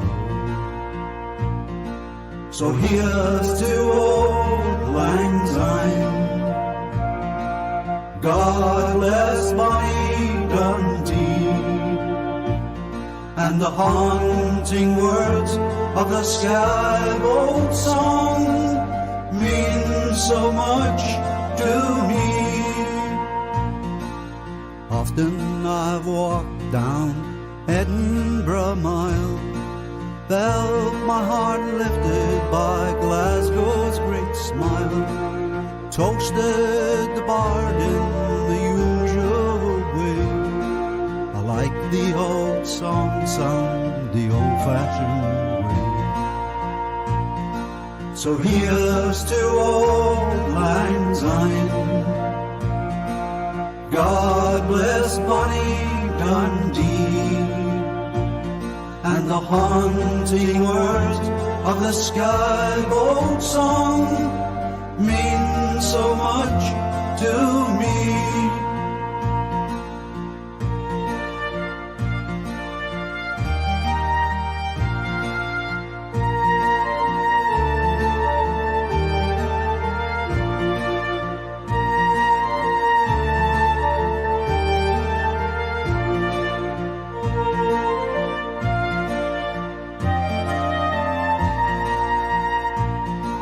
So here's to old Lang Syne. God bless Bonnie Dundee, and the haunting words of the Skybolt song mean so much to me. Saturday trips to Stirling's old town, Inverness Castle with the moon shining down, Musselburgh High Street on a fair Friday night, and Arran's sweet beauty is her peaceful delight. So here's to old Lang Syne. God bless Bonnie Dundee, and the haunting words of the Skybolt song mean so much to me. And the haunting words of the Skybolt song mean so much to me. And the haunting words of the Skybolt song mean so much to me.